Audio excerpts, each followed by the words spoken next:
Just when I thought I couldn't find my way out, yeah, I searched the God in me to find my way out. I know it can seem way out, but the Creator flows to and through me from way out. I'm talking way out, yeah, yeah, yeah. See, if you believe in the God in you, it's a better place. Creating the force and the power to live a better life. Know that love and joy and peace is one and all of the same space. That you were chosen just like God.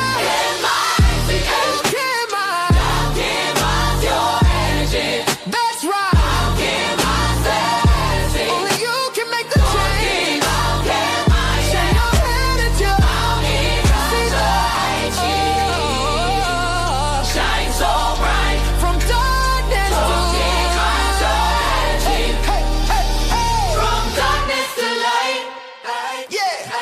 And you'll find your way out. Yeah, yeah. Oh, it won't seem way out. Yeah, yeah, yeah. The power of God will flow through you from way out.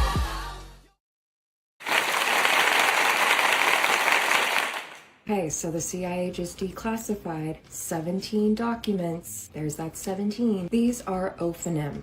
Ophanim is a Hebrew word that literally means wheels. In the book of Ezekiel, it describes a wheel within a wheel, covered in eyes, moving with lightning, fire, and spirit.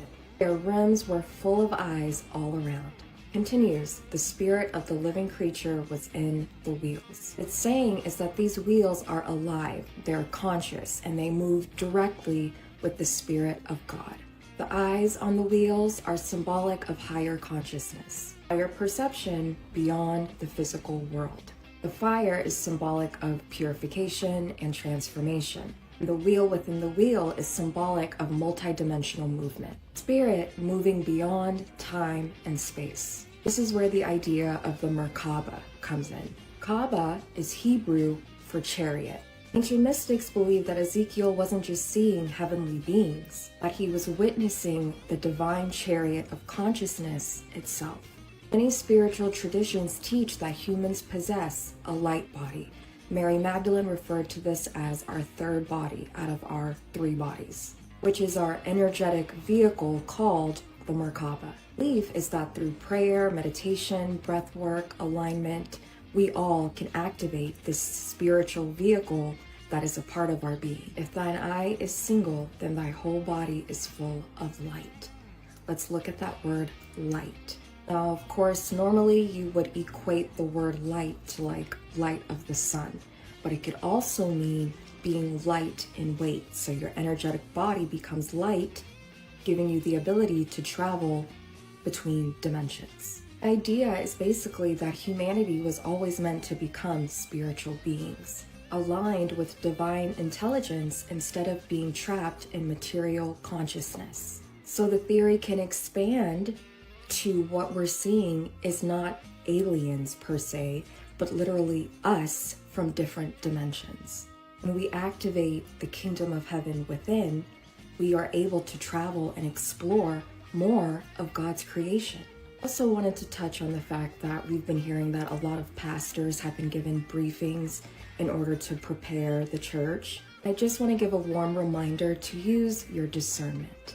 One pushing fear around all of this is not in alignment with where humanity is headed. When you catch yourself feeling afraid or a sense of panic, ask yourself, who benefits from me being afraid? God has not given you a spirit of fear, but of love and a sound mind. You were programmed to separate creator from creation. And in reality, we are all one, but we're all operating on different frequencies. So always be mindful of what you're letting affect your frequency.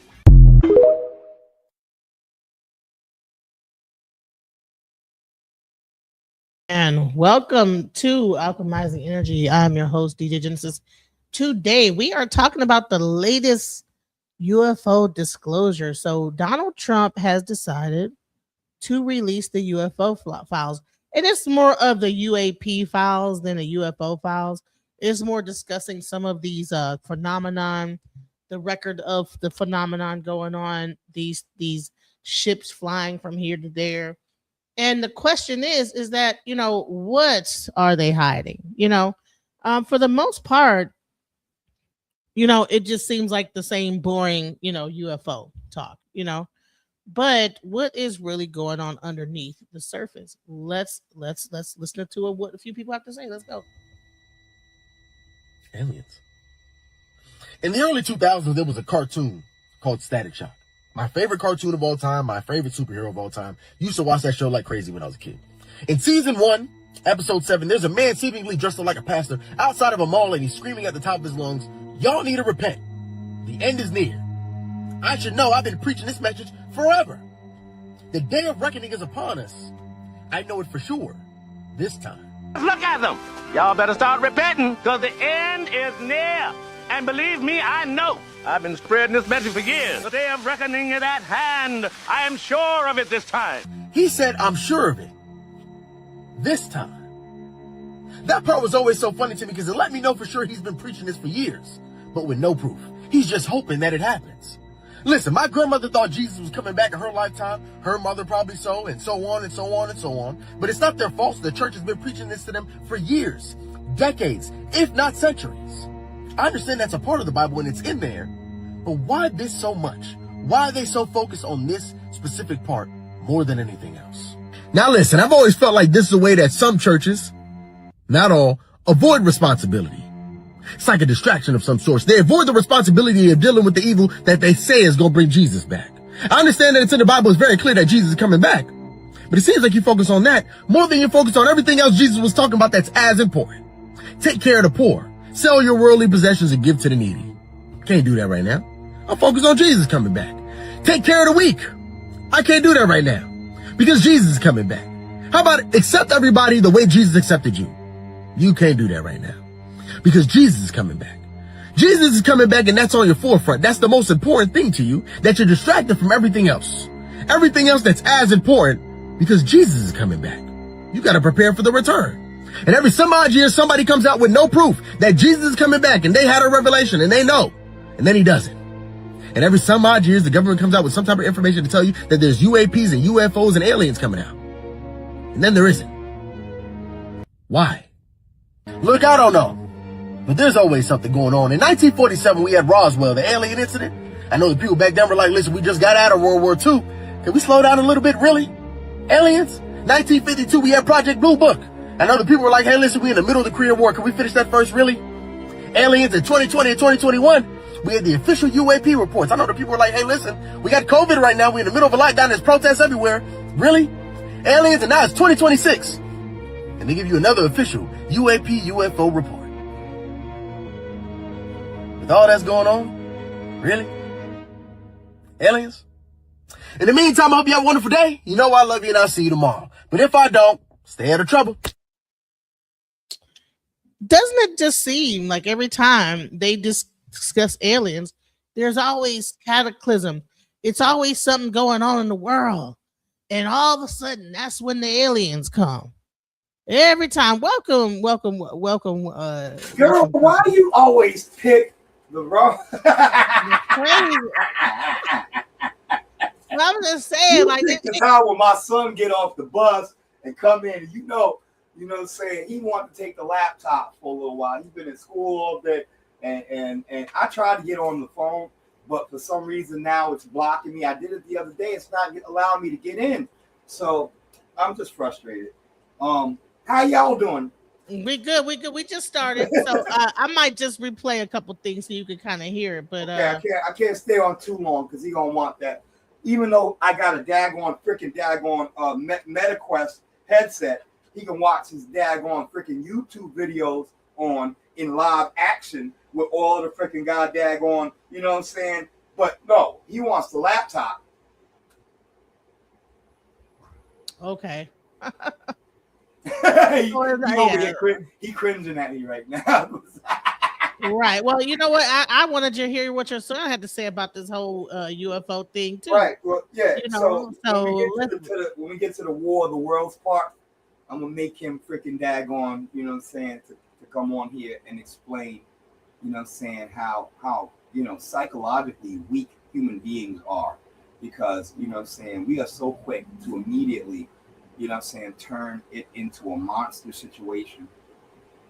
Well, that's not what this discussion's about. First of all, we're going into the Bible. Let's go. Let me replay the first video. I Okay, just so the played. CIA just declassified 17 documents. There's that 17. These are ophanim.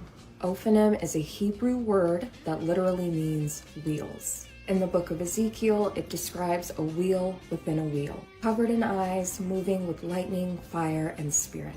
Their rims were full of eyes all around. Continues, the spirit of the living creature was in the wheels. It's saying is that these wheels are alive, they're conscious, and they move directly with the spirit of God. The eyes on the wheels are symbolic of higher consciousness, higher perception beyond the physical world. The fire is symbolic of purification and transformation. The wheel within the wheel is symbolic of multidimensional movement. Spirit moving beyond time and space. This is where the idea of the Merkaba comes in. Kaaba is Hebrew for chariot. Ancient mystics believe that Ezekiel wasn't just seeing heavenly beings, but he was witnessing the divine chariot of consciousness itself. Many spiritual traditions teach that humans possess a light body. Mary Magdalene referred to this as our third body out of our three bodies, which is our energetic vehicle called the Merkaba. Belief is that through prayer, meditation, breath work, alignment, we all can activate this spiritual vehicle that is a part of our being. If thine eye is single, then thy whole body is full of light. Let's look at that word light.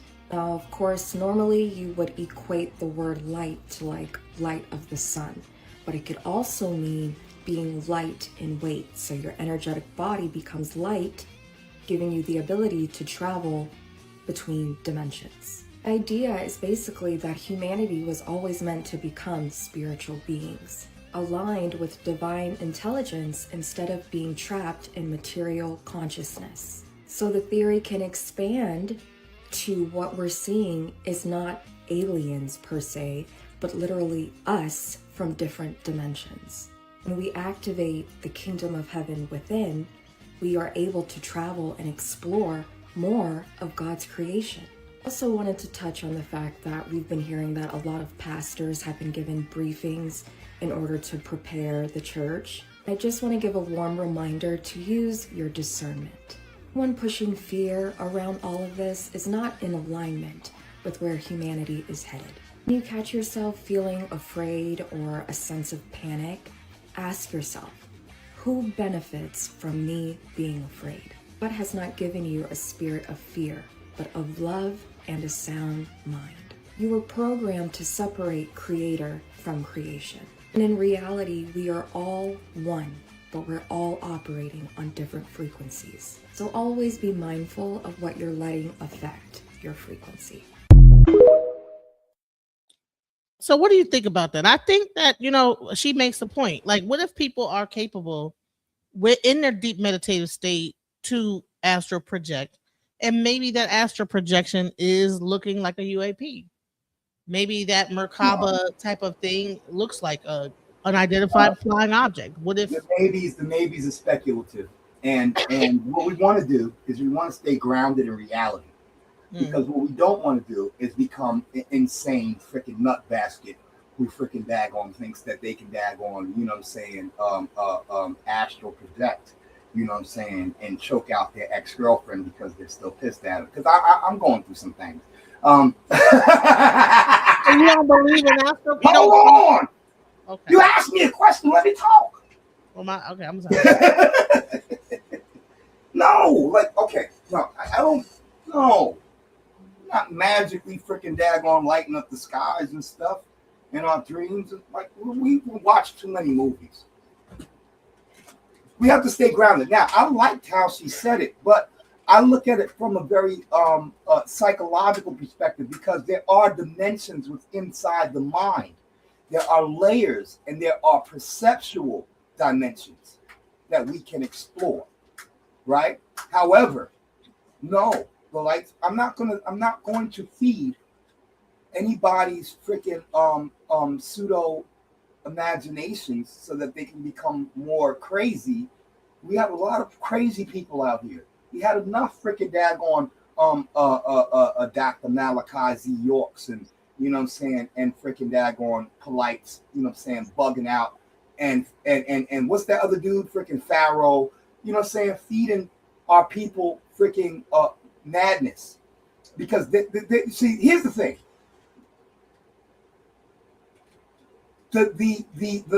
here's where I'm going to get a little freaking daggone a conspiracy theorist.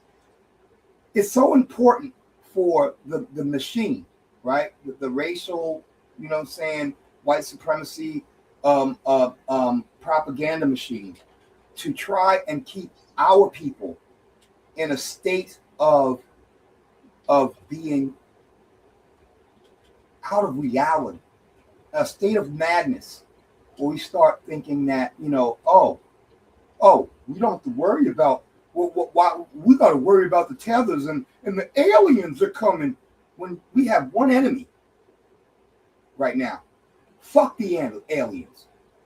The aliens don't want to come to this ghetto. They drive right past us. Okay? Because this shit is horrible. Right. What's going on right now? That's all. Earth is ghetto. I wanna leave. Can you beat me up? It's connected to that for some reason. From on a store on the 115, got a bright new thing. You ever heard that song, Earth is Ghetto?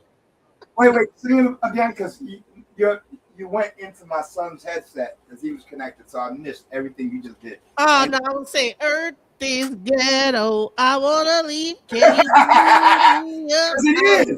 It is. Got a corner store. You're the one on 15. Right. Got a bright something. Go ahead, girl. Sing that thing. Yeah, no, this shit is trash. The fuck is coming over here to fucking diddle our doodads? But I think it might not be. We might be trash, but the earth itself is not trash. The who? The earth itself is not trash. We as humans might be trash, but see, here's the thing: we can kill ourselves 1,000 times over on this planet. The planet will regenerate itself. It has done so.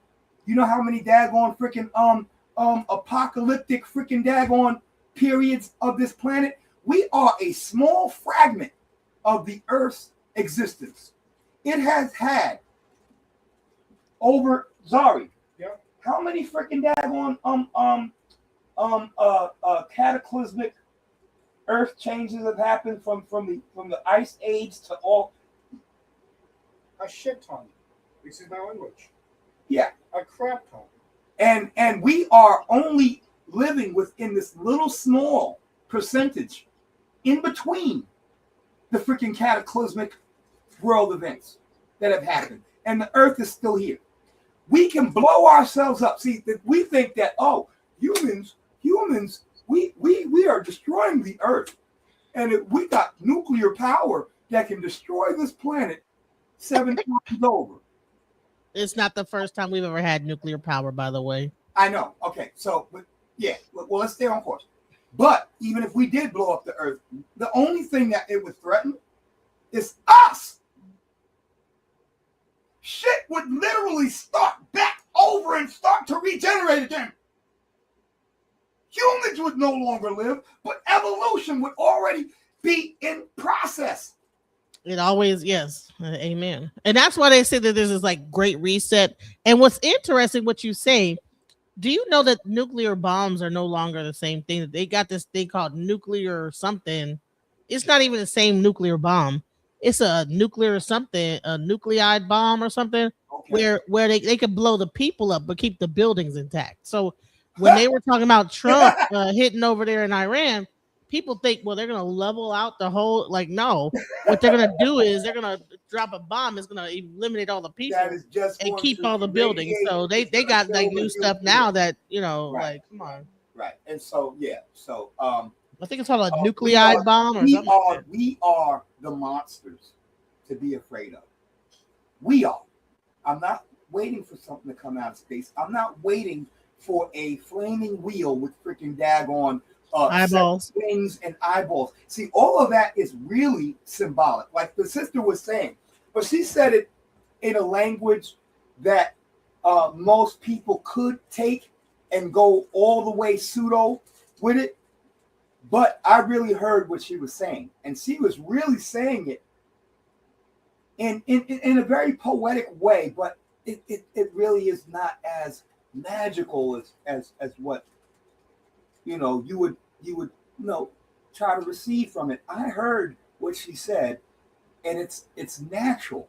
Not I don't believe in supernatural, y'all. I believe in something called extra natural. And that's my word for it. Actually, my cousin. I was like, is there a thing? That's a word? Extra natural? Extra? I'm the only one who has coined it in our community, but my cousin gave it to me.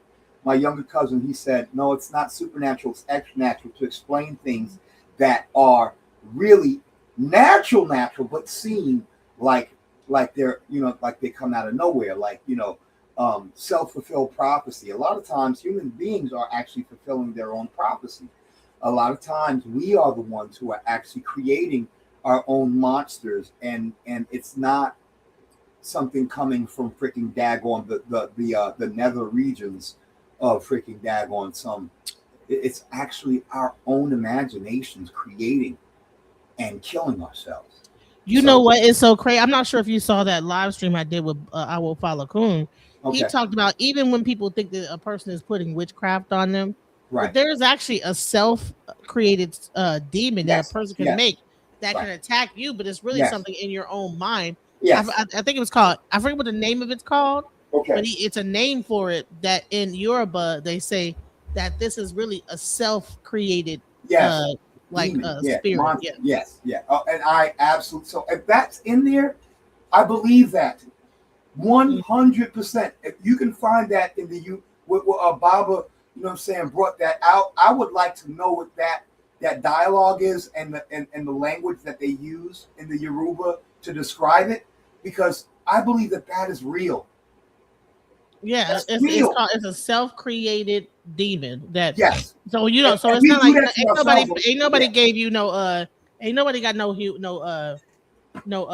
You give it power, right? You give it in power your own mind. Yeah. Yes. Yep. You give it power, and you also give it power in others around you. So we are collective. We are a collective intelligence. We have to remember that even though we have our own ideas and our own identities. Existentialism and stuff has made us think that we are an island. No man is an island. No man stands alone. That's Dennis Brown. No man is an island. Ooh, yeah. No man stands alone. Our collective thinking actually affects us collectively. So if I have a nightmare, I can actually transmit that fear, that hate, that that demon to somebody else. It's psychological. So that's why I'm very careful about what I think and what I speak around my children, because I can infect them with my own extra natural demons. It ain't coming from outer space, coming from within you. Within you. Exactly. Right. Go ahead, sis. Go ahead. So let's get into this. The disclosure now.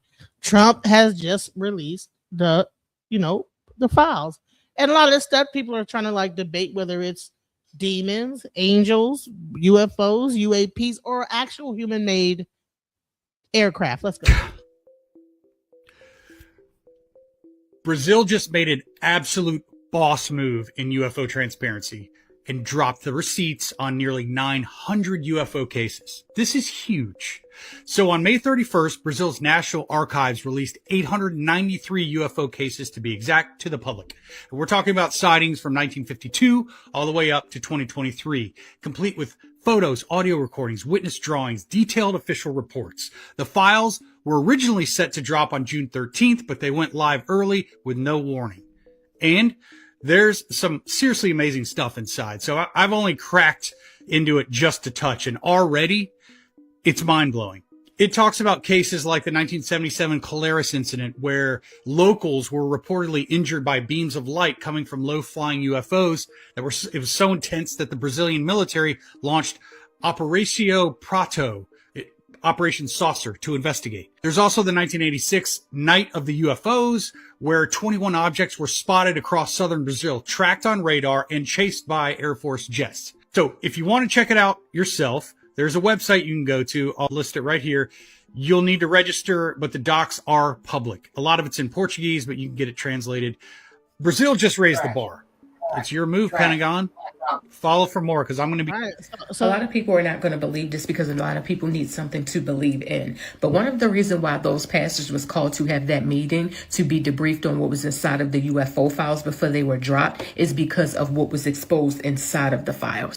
Now, I know that a lot of people have been talking about the photos that was in the files, but a lot of people are not talking about the information that was in the files. In so many words, they were pretty much saying that the Anunnaki is real. Not only are they real, they created mankind. In addition to that, they created religion. They are the people who gave us the 10 Commandments. They are the people who created this whole story about Noah's Ark, right? So when you think about it, once people, congregations or pastors' congregations get whiff of this information and start figuring this thing out and putting two and two together, right, they are going to go crazy. It's going to put them in a place where they are just hysterical, right? So with that being said, I believe that the meeting was so that they could get ahead of this, because all hell is possibly going to break loose after this information is released. Let me just say this, right? A lot of people are not going to believe this information because we have been lied to for so long. And I feel like that's exactly where they want us to be. That's exactly the position they want us to be in.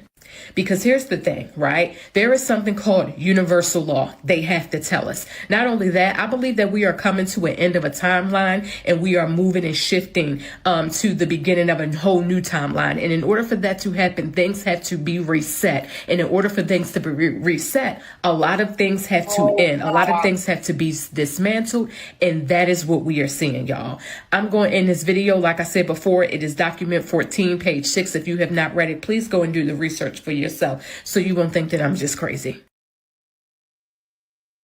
All right. Yeah, when I play the videos from the meet from that like little thing, I can't pause it. Don't let me. I don't know why. They want black folk to believe in amazing things, and it's important for us to stay in outer space and in freaking daggone in the further. You remember that from what was that movie? It was the further is in cities, right? Mm-hmm. The further is a place where, you know what I'm saying, all of the dead spirits are freaking daggone lingering. It's like a purgatory. Niggas are in purgatory. We are in a purgatory of imagination and freaking propaganda. That woman is out of her fucking mind. Because what she's doing is she's pushing her demons onto anybody who's listening to that. She don't got a fucking oodle of evidence. But she's saying, oh, y'all are not going to believe this, but prove it. Prove it. You are intoxicating our people to focus on things that are not going to help us fix our situation. Yo, I got something for you. Watch this. She said that was in Brazil. Don't you know that Brazil has been a part of a huge campaign of disinformation and false alien reports? No, I didn't know that. Oh, the Boogosphere. You know about the Boogosphere? Yeah, I've heard about that. So is that fake? It's hot garbage. Watch this. I'm gonna share my screen. Yeah, because they were saying they cut it and they did a. There's been a few things. Yeah, they did it's a bowling ball. What?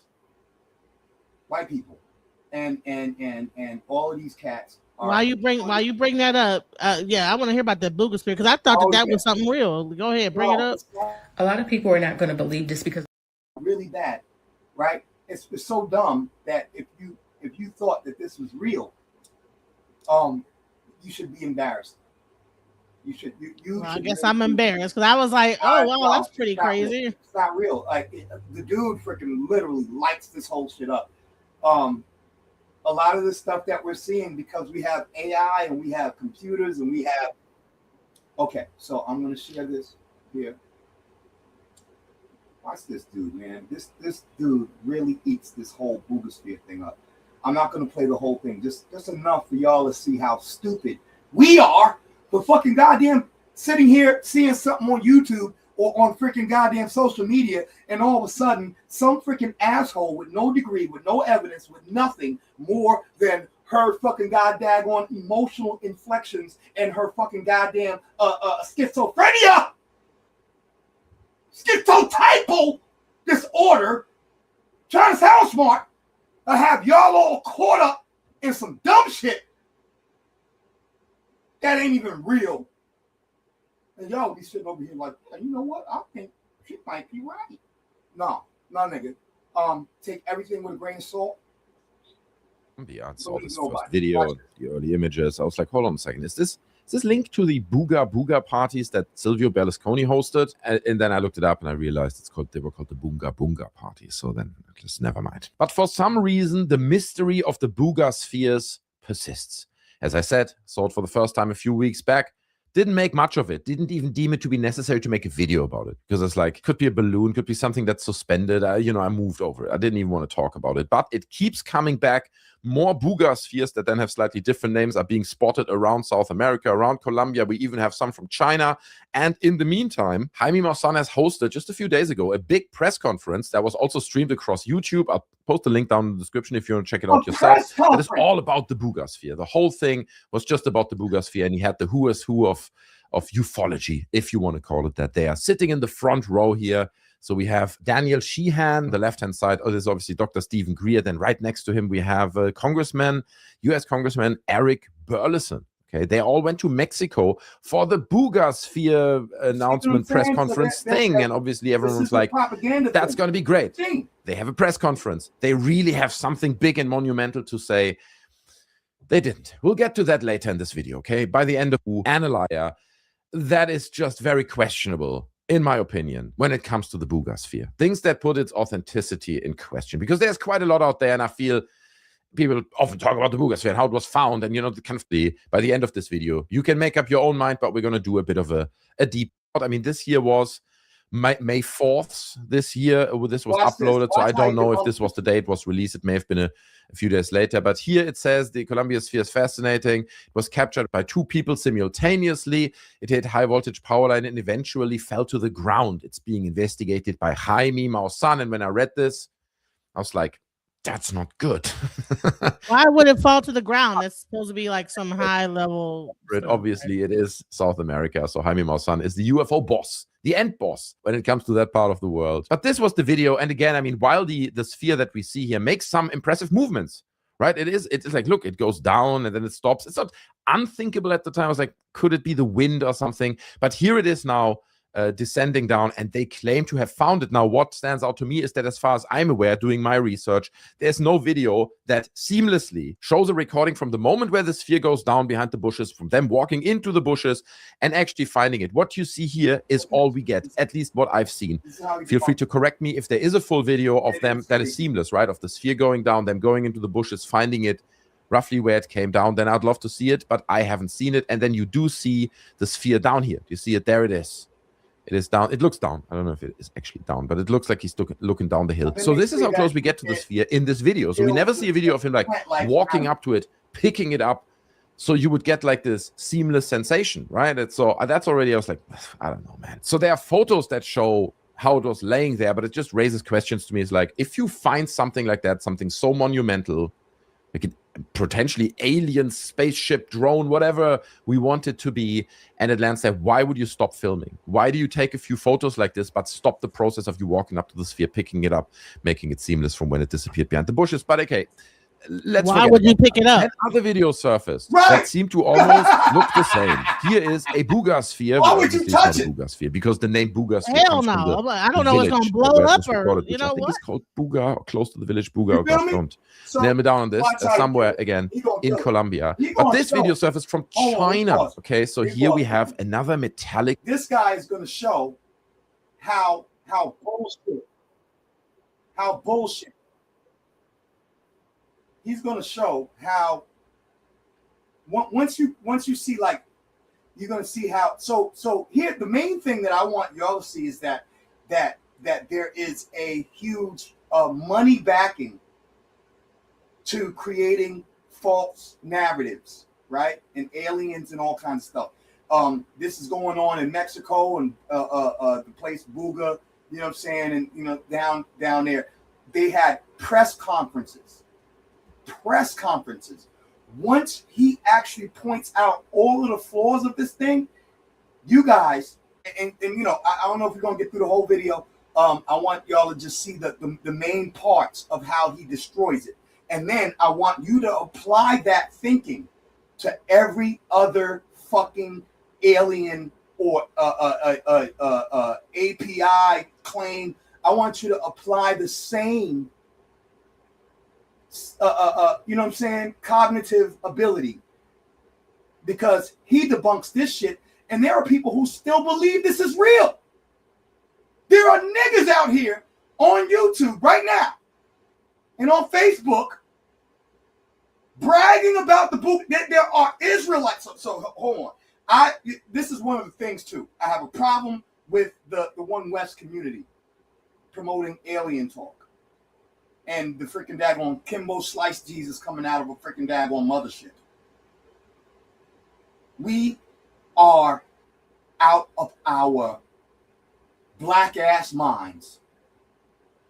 And rightfully so. I mean, after, you know what I'm saying, all of the traumas and you know what I'm saying, niggas do want somebody to come out the sky and freaking daggone, you know what I'm saying, snatch them up and take them up from away from here, far away from here, far away from here.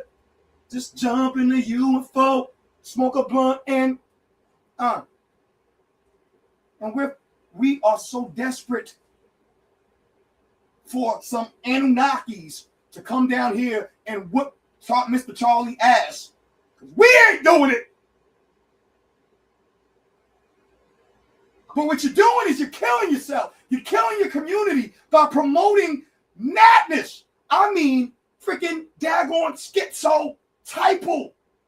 What did Erykah Badu say? The mothership can't say you, so your ass is gonna get left. Didn't she say that? The mothership can't save you, so your ass is gonna get left. I call her Baduki. I love Baduki. You know what I'm saying? I love her. But she was a follower of freaking York. How much can I give her on sanity? You follow a freaking daggone insane, sociopathic, narcissistic pederast. And now you over here wearing freaking daggone big old booty. You know what I'm saying? I mean, she's so creative. But she is not the voice of black sanity. And let me just say this. Big shout out to my mentor who passed away about maybe 10 years ago, Mother Jean Denver. You know what I'm saying? Mother Jean Denver was an amazing woman who was a part of Assata Shakur's movement, Africans for Sanity Now. I'll say it again. Africans for Sanity Now was Assata Shakur's movement, and she understood that the propaganda machine was generating things in our minds, in our communities, black community specifically, to keep us mentally, psychologically, spiritually unstable. And this is why we as black folks are talking about Anunnaki. JJ 7000, is a freaking nut basket. And I would never, ever take him seriously enough for him to tell me, well, no, he don't believe in the Bible, but he still believes in daggone freaking 9-foot giants. So you don't think that the Anunnaki is real? No. Did they have that in the Bible? Didn't they have like these? Yes, symbolic, and they have deeper meanings than what most people realize. The Bible is written in freaking daggone codified language. So when you talk about giants, you're actually talking about institutions. You're talking about people who it says in there. When it says giants on the land, it says men of renown. So I got a homeboy in Long Island who is an absolute monster. When we were in high school, this dude was slam dunking in middle school. He was killing it. And he is, and we call him Butters, right? Big shout out to Butters. T-Bone.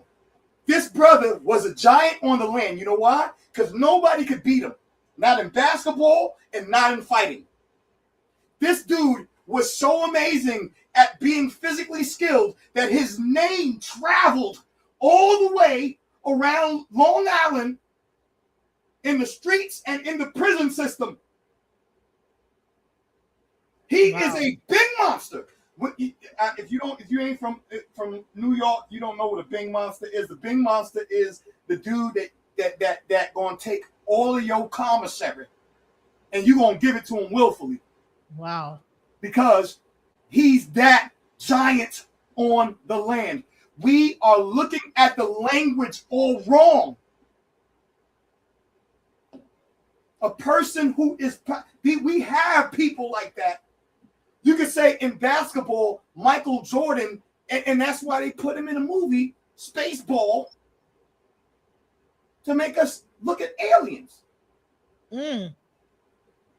Just because this man can freaking daggone do things that were beyond human freaking daggone explanation, he became a giant.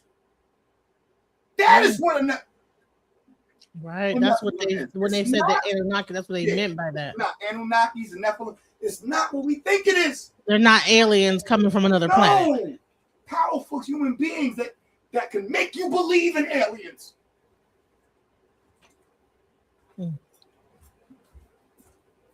Go ahead. Oh wait, let me press play. I'm sorry. Right, it's on your side. You say go ahead. Yeah, I'm sorry. Yep. Go ahead. I'm so used to sharing my screen. So let's go. Let's silver orb / sphere floating around in China. And again, this came, I remember, like a week after the initial Booga sphere video. It's less impressive, right? It shows pretty much the same. There's no detail on this one, right? As wasn't on the original Booga sphere video, but then they retrieved it, so they have photos, clear photos of it. But here, we only basically see a little white silvery dot floating around. But people are like, oh my God, it's a global phenomenon. The Booga sphere is everywhere. But then guess what? Another video surfaced showing again a very similar object, this time recorded, I think, 2.5 hours away from the village of Booga. And it was recorded close to a town called Yumbo. So it's called the Jumbo sphere. But the Jumbo sphere looks pretty much exactly like the other one, right? Almost identical. We got this video. This is not the sharpest version, but there is a stabilized version. And that one actually, this is kind of where we're getting into the deep dive, right? And the proper analytics of this, because this is besides obviously the sphere itself. And so when it comes to video footage of it floating around, this is pretty much all we have. So here is a stabilized version. As far as I'm aware, this has not been AI enhanced or anything like this. I think they only took the original video that was as uncompressed as possible and then stabilized it. So you can kind of see and notice a few things here. A lot of people pointed out that there is like this grainy pattern around the sphere, right? Now, I don't think that implies that it's been photoshopped in there in the sense that it's post-production CGI or something. Well, watch this. Carve metal or do metal work, so I don't want to step on anyone's toes here. Maybe Look this is great badly. work, but I look at this and I'm like, on. dudes, these are some janky lines. You can't put lines like that on here. And yo, hold on. This thing is supposed to be created by an alien species that has the ability to manipulate space-time. And they suck at drawing. They suck at creating straight lines. Meaning the pictures on there, the images is kind of Yes, like. you see how crooked that is? Look at the little curves. They fucked up. Whoever made this, it's trash. The graphics are trash. It's not even. The graphics are trash. How do y'all take this serious when these dudes literally scrabbled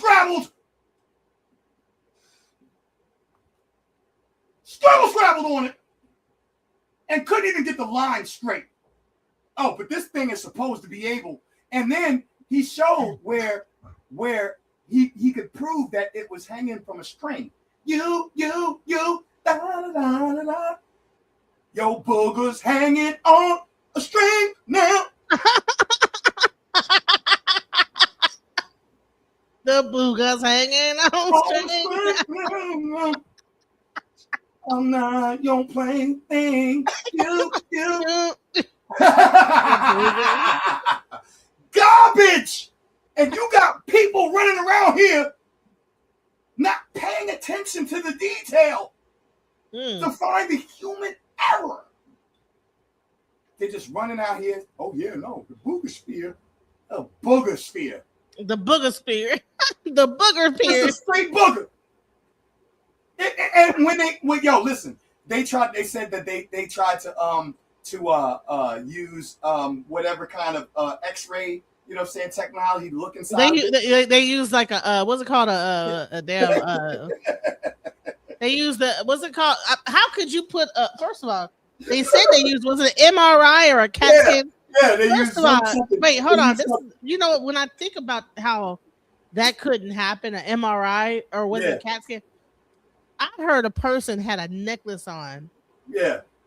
During a CAT scan and walked in the room and fucking during a MRI, ripped his whole head off. Yeah, because the magnetism of the whole thing. Because the magnetism. So we're gonna put. Well, how could you put a whole entire spear? That would why would we don't even know what's inside of it, right? Right, according to them, right? But you would do that. Why would you even risk you're staying in the room watching? When they actually did it, they tried to make a claim like, oh, we can see that there's this little space inside and this, that, and the other. Don't you know this guy right here took a video of an X-ray of a bowling ball, and it was exactly the same shit that's inside of it's literally a fucking bowling fucking ball. And y'all niggas think Anunnaki done farted out a turd. All right, let me play a little. Yo, booger's hanging on string. Expect people to believe that potentially this has been created by extraterrestrials with seriously advanced technology. Like, bro, this is not good carving. Look at the jankiness of the tool use up here. Here's a close-up of that section. Look at this. This was shared by a Twitter user called Patrick Jackson, and he says regarding the boogosphere, it looks like the pattern was marked out first and then filled in afterward, which might explain the areas that were accidentally missed. To be completely honest, I wish the boogosphere team well and genuinely hope they're able to gather data or samples that can be independently verified. As things stand, I'm 80% convinced it's a hoax. But I'm open to be proven wrong. Let's see how this unfolds. And I'm kind of with him there. I'm happy to be proven wrong. But I look at details like this and, dude, this looks janky as hell. Okay, that doesn't look good. And there's other elements like down here where you see the line just getting really close to that other spherical object here. It's not good craftsmanship, okay? And the center here looks cool and technical because obviously they got inspired by like a circuit board or something. That's easier to do. Those are straight lines. You can mount those sphere and get straight lines in there, right? Easier to do. The curvatures, tricky. To get those to look absolutely perfect is a tricky one. So the way the craftsmanship and the carving has been done onto the sphere kind of gave it away for me early. And I was like, nah, not buying it. But that's not all. Because the boogosphere has been X-rayed, okay? Here you have Certificate saying interior of the boogosphere. These impressive CT images. Okay, CT, X-ray, you don't get one. We looked inside the boogosphere. Show something surprising inside the enigmatic sphere. Internal structure that appears designed with a cylindrical and asymmetrical shape, as if something was connecting the center to the poles. Few logical leaps we're making here in this post, I feel, based on these X-rays. I mean, there's clearly something inside. which is interesting. You can see these indentations here that go circular around it. But here's what people found out when looking at these X-rays and at this shape that revealed itself when X-raying or looking into the Booga sphere. It's very similar to the inside of bowling balls, okay? And beyond that, bowling balls also have the additional ring around here, which we saw as well, right? There was like a material ring sitting around it, and then this weird cone shape, for lack of a better word, structure inside. So what you see here are pictures of bowling balls cut in half. Okay. And before people say, yeah, what, how could it be a bowling ball, right? If people say it's been suspended from a drone or something, is way too heavy for a drone. It's like, yeah, dude, nobody has compelling video that I've seen of these guys literally filming this object landing and then them walking up to it and picking this object up. So it's clear this is a seamless transition between that thing in the air is also the thing they found. Okay, we don't have this. We have the object they found on the ground and the video of the thing in the sky. Are they the same? We don't know. You just have to acknowledge this. They could be, maybe they are. Anyway, I would say this is a pretty close match. These cone shapes inside the bowling ball. I mean, look at this one up here, dude. This is almost identical, in my personal opinion, at least, right? Again, is it a bowling ball? Maybe it's not. Maybe they put something around the bowling ball to get this effect. But because we just had this press conference, we got close pictures of it, sharp pictures of the sphere itself, right? Even you take it with like today's smartphone and good lighting, you will get a lot of detail out of those pictures. Here's one of those. This is not the sharpest, forgive me. I think it's cropped out of a larger picture. But what do you notice? Astral on Twitter posts this as well. Says, does it concern anyone else that the row of holes look like my kid drilled them during shop class? Anyone? Even. They look janky as hell as well. Listen. If you want to fake shout out to the German extraterrestrial silver sphere that looks like it was created by an advanced technology, you can't be like, oh well, I'm gonna put a few holes in there. Let me just roughly eyeball that thing, you know. And then the two last holes they don't line up. It's like, oh well, dude, you gotta do the math. Okay, you got to do the math, but they clearly didn't do the math, so it looks janky as hell. But when looking at it even closer, you realize the holes are not even holes. They are just like roughly painted black paint spots on this scratched sphere. And I'm like, do we still think this is aliens? Do we still? How does this exactly unfold? Does the alien sit down and they're like,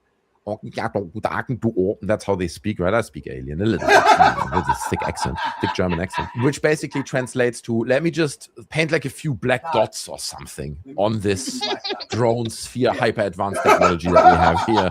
I'm just gonna, like, how does this unfold? How do these aliens, or are they like kind of ancient aliens, no pun intended, that do have advanced technology, but they still paint their face, right? And it's like this weird mixture of modern technology and tribalism, something like that. I guess we'll never know. But these images, bro, these images are so revealing. And it does make one wonder why they don't just take samples. If this is paint, this is clearly a material that was painted or put on top of this sphere.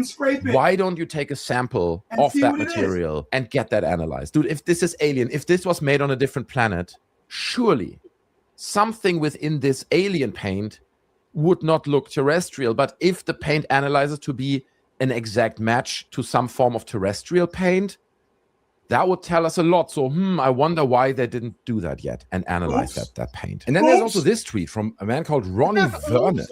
And he says, I firmly believe the Booga sphere is a customized rocket fuel tank. The internal volume of approximately 9 liters aligns with the widely available commercial specifications, which also explains its construction from aerospace-grade aluminum alloy. And he shares these two pictures here. On the left-hand side, you can see a rocket fuel tank, and then on the right-hand side, the Booga sphere. And you have to see the similarities here, right? It is almost identical. The little indentations in the center here, the holes, or in this case, the painted spots. And he also suggests, I guess, is what he's saying here, that they often... Can we come back to Earth? Can we come back to reality? Back to life. Back to reality. Right? Niggas! I need y'all to wake up. Wake up, everybody. You know, I'm going to start singing and everything. Right. You know I'm going to start singing on everything. Right. Wake up. Come on, y'all. Come on, stop. Let's stop. And do not feed this shit to your children. oh, you know, the black Anunnakis are coming back to save us from Mr. Charlie. No, no, there's a giant on the land, and his name is Trump. That is the giant on the land. He is doing things that he should not do without being checked. Where is the checks and balances? What's that dude? Reverend Dookie Juice. Breaking all of the laws of the Constitution and talking about you all American. But y'all want us to believe in a bowling ball.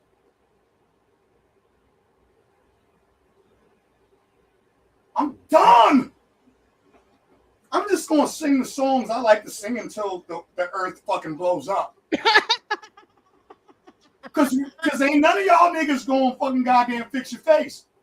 So I might as well just sing my heart out until it all goes down. Till it all goes down. I'm telling you up. All falls down.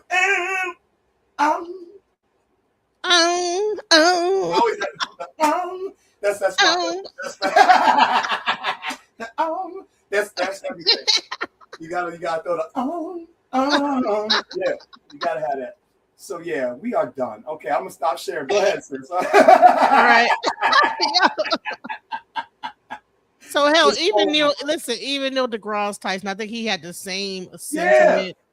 He had the same kind of sentiment as you do. Okay, if the aliens are here, bring them on. You know what I'm saying? Bring them on up. Bring them out. Bring them out. Let's hear what you got to say. And they raise an age-old question: are we alone in the universe? Now, dozens of videos showing unidentified objects were declassified, including this one from 2013, shows a star-like object apparently floating in the sky. Astrophysicist Neil deGrasse Tyson has some ideas on the search for life beyond Earth, or maybe their search for us. They appear in his new book, Take Me to Your Leader, Perspectives on Your First Alien Encounter with Me. You can get it by scanning that QR code. And here with us, we have... Wait, hold on. Pause for a second. I am, man. Wait, what leader are we taking him to? He said whatever. What leader are we taking the aliens to? I don't know which one. We gonna take him to Trump so he can shit on himself? Lord, and try to touch their pussy? That's the leader we bring him to? Right. Which leader do we bring it the aliens to? The special leader we need to that's going to. Masters of the Universe movie. Ow! My son. They said from Skeleton. Oh my God! They said this new Masters of the Universe movie is dope. Yeah. I want to see it. Go ahead. Alien. I learned it on Mars. Yeah. All right. So, who did you pay at the Pentagon to release the UFO documents? Just as your book is. Hard questions. Yeah, man. Yo, I love Neil. Neil. Does this tell us anything? Reveal anything we didn't know already? Well, we had 3 years worth of people from deep within government, not only security agencies, but the military, testifying as whistleblowers or as in whatever other capacity, under oath, telling us basically everything we're reading in these files now, that they've been seen, things we don't understand, and some might be in a locked shed. So I'm kind of saying, all right, it's a little bit anticlimactic. Okay. Why don't you just bring out the alien? Then nobody has to believe anything. Right. I don't have to believe that they exist because you'll have the alien walking the halls of Congress. Right. Then we get on with our lives. I think one of the premises of your book is that if aliens have the kind of intelligence that can transport them from thousands, millions, billions of light years away. Billions. Well, it could be millions of light years. Yeah. Could be not far. It could be in our galaxy. If they open up a wormhole, then you just step through. Right. By the way, if they have wormhole technology, then there are no UFOs because they just step through and they're they there. don't need no like fucking Rick and Morty, you just step through. Yeah. Rick doesn't use a spaceship. Right. And that's the idea. They would reveal themselves to us rather than us happen to spot them To by just spot accident. them. I'm just thinking, I just ask a whole other set of questions. It's a little odd. Peace, that YS they Millennial. happen to only show up at military installations. Yeah. That's what's going on in the mind of the aliens. Right. You know, maybe they want to monitor our the nuke capacity. Right. The whole movie's on this. The Day the Earth Stood Still was all about that. A few years ago, we were at our studio at 1550 in Times Square, and I cornered you during the commercial break on your way out, and I said, "Tell me, do we have aliens? Because I believe. Tell me, do we have aliens?" And you said to me, "Listen, with all this technology we have, I mean, we have a phone in our hands that can capture high definition images and videos of anything that we pointed at. Why don't we have evidence that we cannot dispute?" And you weren't saying yes or no, but you were saying you need to see more. So I'm asking you, with more files to come, more videos to come, what do you need to see to have that evidence that gives you clear-cut evidence that they do exist? Fork up the alien. Is that too much to ask? Plain and simple. Alien It's on a a heavy- silver wait, platter. Mom. Any platter. Wait, pause. It could be, it could be a porcelain platter. Pause for a second. What he just did was file what is called a habeas corpus. That is a habeas corpus petition. When he just said, fork up the alien. Why do we keep on getting these janky ass videos with no real evidence, with nothing tangible? I'm filing a habeas corpus. I want to see fucking goddamn ET. I want to see, since we know everything, Right. since we think we know every goddamn thing, show me. Show me. Show me. You know Fork what up I'm the saying? alien, alive or dead or undead, preferably alive. Right. And then we can all say, we can all look at it and we can do tests on it. Right. And no longer would anyone ever more have to say, do you believe in aliens? Any more than anyone says, do you believe in elephants? Imagine only a few dozen people had ever seen an elephant and they were describing it in Congress. There's a big rubber hose coming out the front and two teeth sticking out the side, and it's got ears the size of bed sheets, and the legs are the size of tree trunks. Yeah. And I swear it's alive. That's kind of, you'd be skeptical. But then, so they just roll out the elephant. Okay, we're done here. On to the next questions. Yeah. Well, I mean, I also think that's assuming that aliens are not so advanced that they would have been gotten cut, right? Maybe they're just looking at us saying like, oh God, these peasants. But Yeah, let's say that I'm thinking that's Right, probably at right? least some of that going on out there.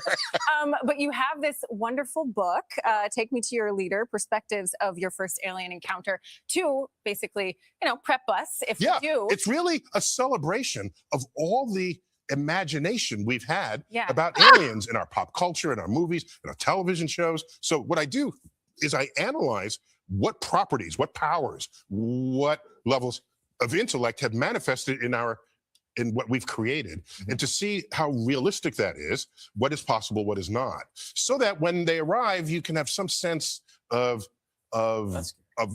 what shaped them in the forces of the universe. To that point, though, that we've seen so many representations of them movies. What do you think they look like? Well, I'm worried about the big old eyeball alien, right? Because I did a calculation on that.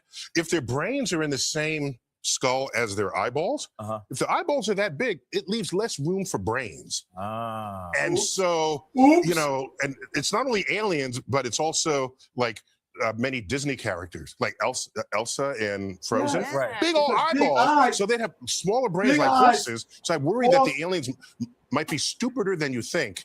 And plus, they might startle easily. There's a fun. Speaking of which, Neil has a piece of advice for anybody encountering an alien, which is resist shaking what looks like a hand. Okay, so we have an affinity towards large eyes.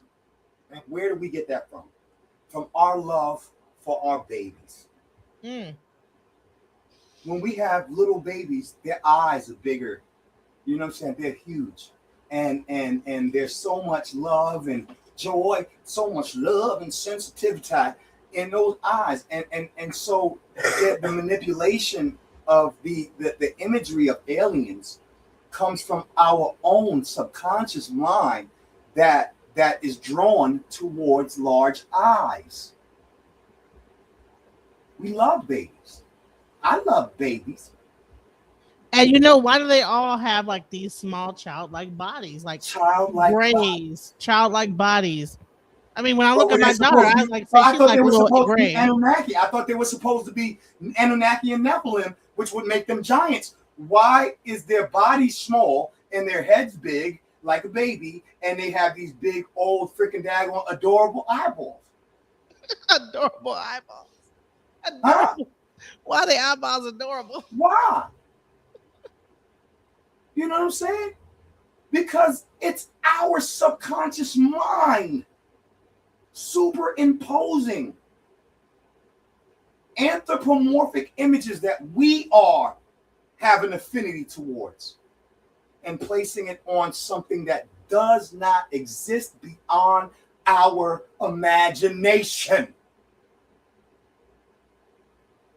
But I'm going to tell you this, our imagination is very powerful. It is a realm. It is an alternate reality that is no less real to the person experiencing it than the person who's not seeing freaking daggone space babies. We are stuck in our own heads, and there are people who know how to manipulate. Neil deGrasse Tyson actually used to work in Long Island when I was a kid. I used to go to they had a planetarium, and he worked there when I was a kid. Every year they used to take us on field trips, and I got to meet Neil deGrasse Tyson. I'm wondering if he actually has some family roots with my my grandmother, because he actually looks like my other uncle Reggie on my grandmother's side. He looks like a family member. So, but he was also on Long Island for a long time at the planetarium, and then went to Manhattan in the city, you know what I'm saying, to those planetariums and stuff, and has gotten extremely famous, you know what I'm saying. But I know him. I've met him. I've been in his presence. You know what I'm saying? Like as a little kid. And the dude never freaking blew smoke up our asses. He gave us, you know what I'm saying, real information and kept us grounded in reality. And so I have a huge respect for Neil deGrasse Tyson. But go ahead. I got to go to the store real quick. Can you fly for a minute? And I got my e-bike. I'll be back in like maybe 5 or 6 minutes. Yeah, for sure. And we don't want to do is I'm gonna play. Well, you gonna be listening to, or you gonna be just driving? And gonna come I'm gonna fly real fast. I won't be able to hear. Maybe you can just give me a rundown when I come back. I'm gonna play a little bit of Neil deGrasse, and then I'm gonna go into Floor Burn, and then I gotta go grab my daughter. So maybe when you come back in 10, I go grab my daughter. You keep the show going, and I'll come back and we'll keep. Copy. Give me a minute. I'll be right back. I'll maybe throw my shoes and stuff on. I'll be right back. Okay. All right, for sure. Yeah, you don't know if there's something there. Don't grab it and shake it. Don't grab the. You don't know what part of the anatomy that is. And I don't think you want to know. No, we have traditions when we have first encounters, and it might not be the tradition of the alien. And if the alien has habits of our dog. You say we listen. We got traditions where we reach out and grab and shake somebody's hand. Right. I love Bill, man. Bill it out. Don't grab it and shake it. Right.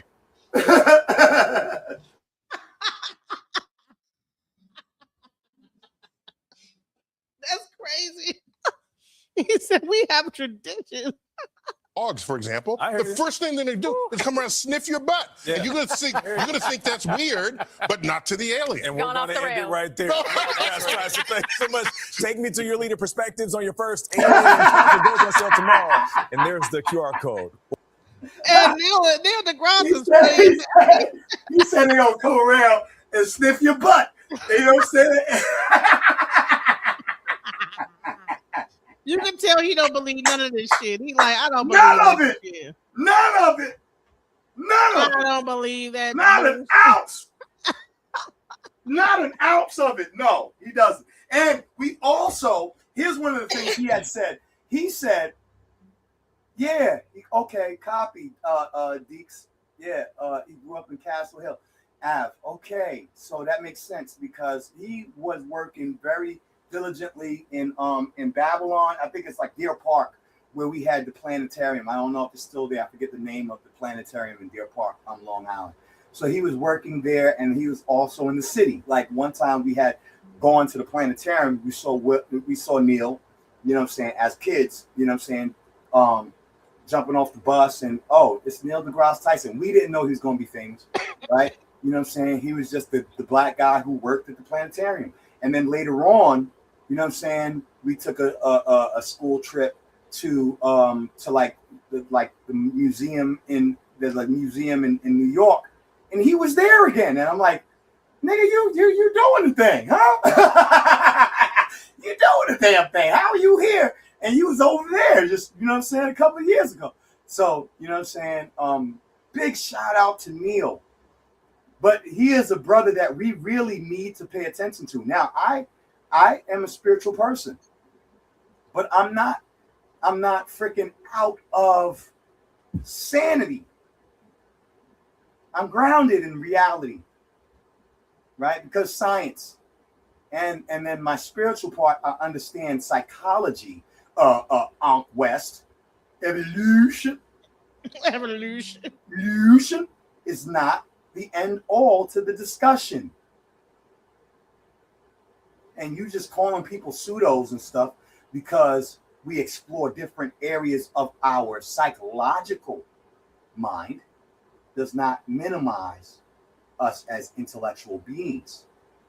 But yeah, I'm about to jump on this bike real quick. Okay, right, I'm about to leave too. By the time you, all right. I'm going now. So we have just had what's being described as a release of UFO or UAP files from Washington, D.C. And a lot of people have been reacting to this already. There's been, there was, I think, maybe some excitement, definitely a lot of disappointment in the aftermath of it. A lot of speculation about what all of this means. So I decided to do something very simple. I just went through the material, as much of it as I could, not all of it, but enough to get a very clear sense of what we are dealing with. And what I would like to do here is just walk you through what I have seen, not with hype, but not with dismissal either. I did look at a number of comments on some other videos and descriptions of this, and there's definitely a lot of anger and disappointment among people in the UFO community. Just, you know, which understandable. I mean, this is because what we're seeing in this is the first tranche, I guess, of release files, 161 files in this first group. I'll show you the website. I've got it linked below. I definitely would encourage you to go through these folders on your own. It's not that difficult. You can download them. Let me tell you something. These files are just as anticlimactic as the Epstein files. I mean, the Epstein files probably have more climactic moments where it's like, oh, somebody, you know what I'm saying? This is like, what? Like, okay. Y'all still hiding, y'all still lie, y'all lying. And review them for yourself. I'm going to go through this with you. But I think, you know, once you go through these, you start seeing a pattern, and it's not quite the pattern that maybe a lot of people were expecting. The first thing that I would say about this is that this is not a clean single category release of files. It's not just modern military encounters. It's not just classified material being suddenly revealed. In fact, none of it that's been out there, I think, is really going to be explosive. What you actually have, though, is a mixture. You have, I was not expecting this when I first looked through. You got a lot of very early FBI documents from 1947 and through the 1950s. Okay, I mean, all of those, I think probably all of those have already long since been released through Freedom of Information. You get newspaper clippings from the 1950s and 1960s. You get some space era material from the Gemini and Apollo missions. Some of those are a little bit interesting. You get a lot of PDF and video files of recent cases. We'll get to those as well, at least a couple of those. And a couple of FBI image files of some unknown objects, which you can look at those. A couple of anomalistic in the sense of this release, like it's got the French Cometa report from 1999 in here. It's like, what is that doing in this? That's a French report. This is an American government release, supposedly. So there's certain things in there that just don't really make a lot of sense logically. So right away, you're not looking at a single stream of any kind of new information. There's some new information in there, but you're really looking at a curated collection. And quite a bit of that material has been publicly available for many years. So that's important to keep in mind. I'll just show you some of these here. If you go back to some of the earliest material, you got some 1947 FBI documents here. You see something very familiar. Basically, reports come in. People see objects. The FBI logs the reports. Hey, DJ. And then, very often, they just pass the matter along. In one case. Genesis? Hey, love. So I'm about to jump on the bike. I'm leaving my son here. I don't have a lawn for him to cut. So to make him do shit. So this is what I'm making him do. He's going to chime in on the video when he feels like he hears something. You know what I'm saying? And it's our star. Okay. It's going to pop his head in sometime. Okay? Okay. Say what's up to everybody. Introduce yourself. Hi. Yeah, it's okay. I'm sorry. That's my son, Nazar. We call him Czar Star. Yep. You know what I mean? And he's got some things to say about the whole, world of worlds thing and some of this thing. My son he's brilliant, yo. He blows my mind sometimes. So yeah, I'll be right back. Okay, son? I'm jumping on the bike. And do you need anything? Snack? Chocolate or something? Oh. Okay, I'll figure it out. All right. What's your son's name again? What's your son's name again? Nazari is his name. We call him Czar Star. Nazari, like Nazir, Nas. Hey, Nazar. All right, so we're going into the actual files and what they discovered, okay? And then at any point, just say pause, and I'll pause it, and you can make a statement because you probably know way more about this than I do. You know way. He got it. Okay, all right. Shouts out. All right, so here we go. They say essentially this is not within our jurisdiction. They refer it to the Army Air Forces, and that's it. No conclusion, no deeper analysis, just move the information through the system. Most of this has been out for many, many decades. If you are a serious UFO student, UAP student, you're not going to see anything in here that's new to you. So now it's fine that these are in the officially released by the U.S. government. Fine. They've already been available through the National Archives system. So, you really have to wonder what is the big deal here. A couple of these were interesting, and I assume they have been publicly available, but I don't really know. This is one page from the file or the folder on the famous green fireball sightings of 1950, primarily 1950 in the state of New Mexico. Those were real, legit, genuine sightings, and there's a lot of the specific events that were listed in pages like this in this particular file. It's like, that's great. For historical research purposes, it's useful. Really nothing that I think people today are dying to see. This is 75 years later. Although I would certainly emphasize that period of activity was and remains, in my opinion, genuinely anomalous. You have newspaper clippings, at least some. Here's a couple. These are from the late 1950s. They have an article on Carl Jung, the great psychiatrist. Like, okay, great. We know Carl Jung had an interest in this subject. He wrote a book about UFOs toward the end of his life. Great. The fact that this is part of the release, who really cares? Some of the other newspaper articles, like the one next to it, that's interesting for historical purposes and kind of fun to read. I wouldn't be dismissive of it. Really, what you see in a lot of this is essentially the public layer. So you get headlines about some waves of sightings. Some of these newspaper articles, I think, go into the 1960s. You get some radar cases, some pilot encounters, and then even in the newspapers, you can see followed by immediate attempts to explain everything away: mirages, weather, balloons, whatever kind of misidentification. It's in these newspaper accounts. So interesting on that basis. So even in the early period, you already have you can see in this release, as a historian, there are several elements in place. You have the observations, you can see the institutional handling of those observations, and you get to see the public narrative already here. And they obviously don't quite line up. There's a number of documents dealing with the 1960s, particularly space era events. You've got Gemini, you've got Apollo. These are interesting because now you're dealing with astronauts, highly trained observers, operating in a very different kind of environment. Take Gemini 7. Before we go into Gemini 7, is there anything you want to say so far about, so what he's doing is he's revealing what was showed in the file so far, and it's going back to like the 70s, and some of the stuff is like anticlimactic, like, okay, so what? You know, what are your thoughts? I don't really have any thoughts. So far, it sounds very good. The one thing that I had a real thought about was when he mentioned something green, because in the book, The War of the Worlds, the cylinders land down with green gas and the green flash and stuff. Interesting, right? So let's go. Okay. This case has been well known for many, many, many years, since it happened in 1965, in fact. In fact, the actual Gemini mission transcripts have existed forever in like NASA archives, and I think the published mission transcript collections, National Archives holdings, and private. So what it sounds like to me is that Trump didn't release anything that was really substantial.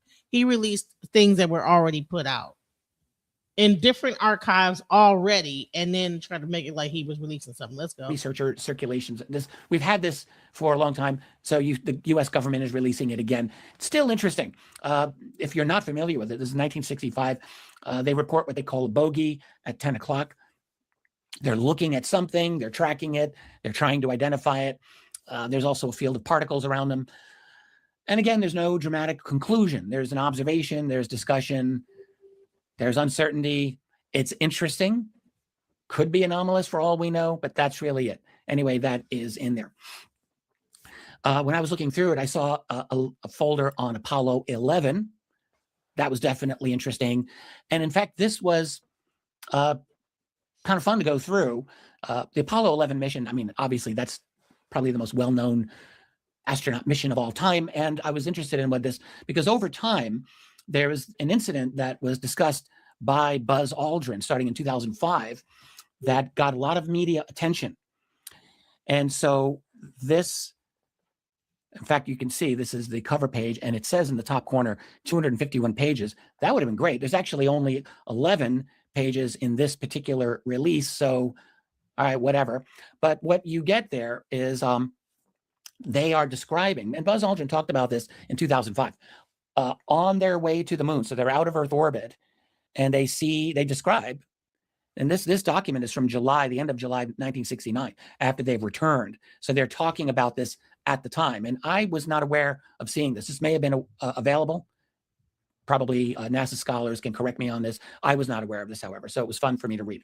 So they describe seeing an object on the way to the moon. It's not just a point of light. They're seeing something with a structure. At times, it looked cylindrical. At times, it looked like two connected rings. At times, it appeared even hollow, depending on the angle and how they were viewing it. And they're looking at it through a monocular. They're studying it. They're trying to make sense of what they are seeing. You can read the whole transcript in the on the website, of course. Download the file and just read it. There's genuine puzzlement in the discussion after the fact. Like, they don't immediately say this is part of our spacecraft. They're trying to work it out in real time. And they're considering the possibilities. They compare it to known components. They're clearly not satisfied at first with any simple explanation. Over the course of that discussion, and later, they settle on what they regarded as the most likely explanation, that it was related to their own hardware, a panel, something from the booster, maybe reflecting sunlight in a way that's giving them this unusual appearance. But, and this was what Buzz Aldrin said in 2005, many years later, that got turned, and I remember this very well, that got turned into a very big thing because he put that out there as an odd sighting. And then like the next day or right after it, he said, no, it was probably part of our own craft. And people took that as like, oh, they got to Buzz. But what you can see in this initial discussion is that they're kicking around all the possibilities right here, right away. So the observation was not trivial. This might actually, it might really be, when I read this over, I thought this really might just be what they were, looking at, part of their own booster. But it's unknown. We don't really know. It's hard to know. Like, you're in. See, here's the thing. The bottom line is they don't even know what the hell they're looking at. Yeah. In space, they're getting freaked out in their own mind. Is there aliens? Is there a UFO? What's this? What's going on? What's your thoughts on that? I'll be honest. A wide grin, like ear to ear, just appeared on my face when he said cylindrical. Right. So why? Why do you say that? Because in the novel The War of the Worlds, the ships the Martians come down in are these like giant cylinders that like crash down, and then they unscrew. Have you ever heard of this thing called The White Mountains? It's a book called The White Mountains. The White Mountains? Yeah, it's a book called The White Mountains. So they made us read a book called The White Mountains, and it was about these kind of alien craft that actually were tripods. But I don't. If you never heard of it, never mind. But it's interesting. Go ahead. That's like the entire premise of the War of the Worlds. The War of the Worlds is talking about the Martians coming down from space and attacking with tripedal machines. Yeah, so it was called tripods. White Mountains was based on this thing called tripods, and there's a whole book.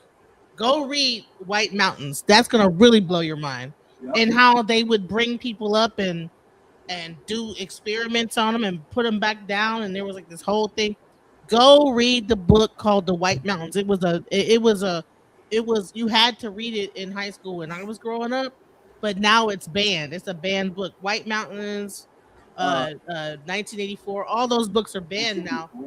But it's interesting that now you say the War of the World was about like tripedal type of a thing. Right. So let's go into because let's go into what Floorborn had to say. This is interesting. Let's go. Okay, they definitely took inspiration from the book. Well, White Mountains was a very old book that came out way before War of the World. Wow. Interesting. Go check that book out. That book existed way longer. Hold on. Real quick, as we get started. This is the Pentagon releases declassified UFO files, including videos and photos held by the government for decades. So Trump told us this was getting ready to go down, family. He told us after Obama was talking about aliens on that podcast. Yes. Trump said that he was going to have a full disclosure. So let me just read a little bit of this. This is the NBC News website. It says the Pentagon on Friday began releasing never before seen files related to unidentified anomalous phenomenon, previously and more infamously known as unidentified flying objects or UFOs, that the government has been holding on to for decades. The files have been a source of intrigue and fascination for generations of skeptical Americans wondering if we're alone in the universe. The release came nearly a month after Trump gave a sneak preview of possible contents, telling a conservative gathering that some very interesting documents will be released by the Department of Defense very soon. The first batch is on this website, y'all, www.war.gov/UFO. And you can access it there. Let me just skip down a little bit. So these are some of the images.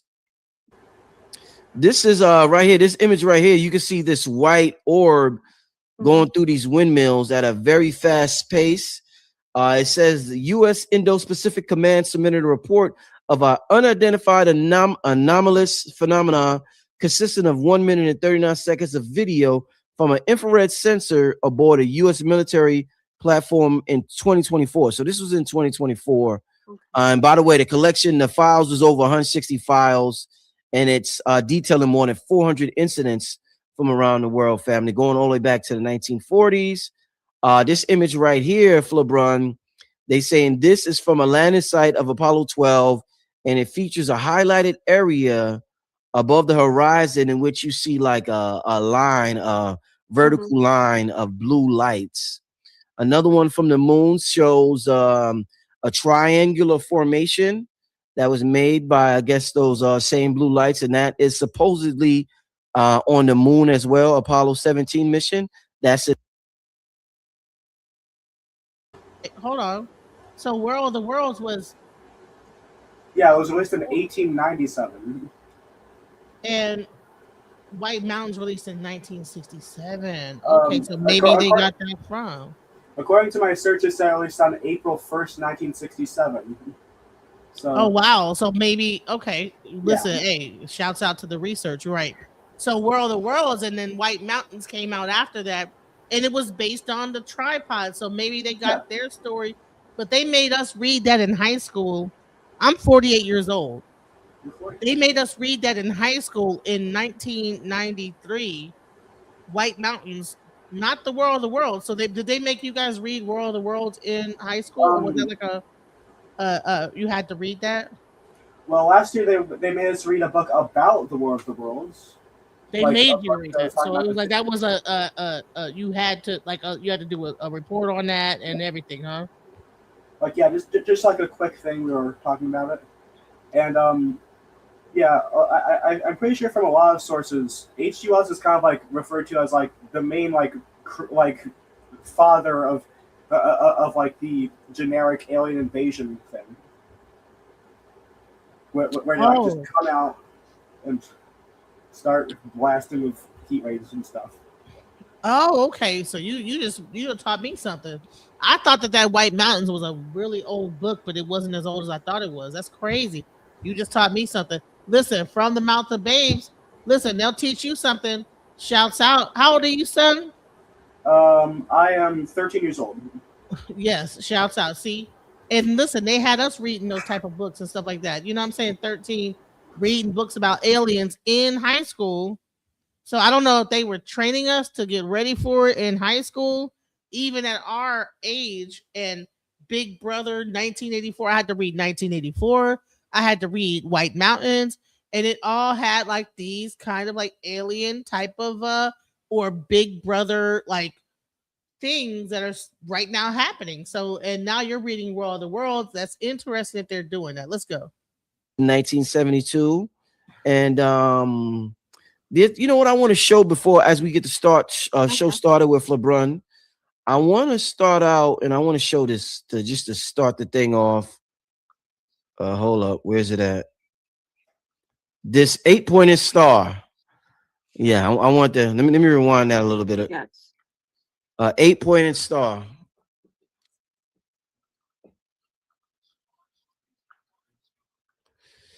Yeah, so with that being said, I just definitely wanted to show that one for LeBron. Yeah, like I said, a lot of people are going through different emotions. No, did you see that particular pointed UFO? Star?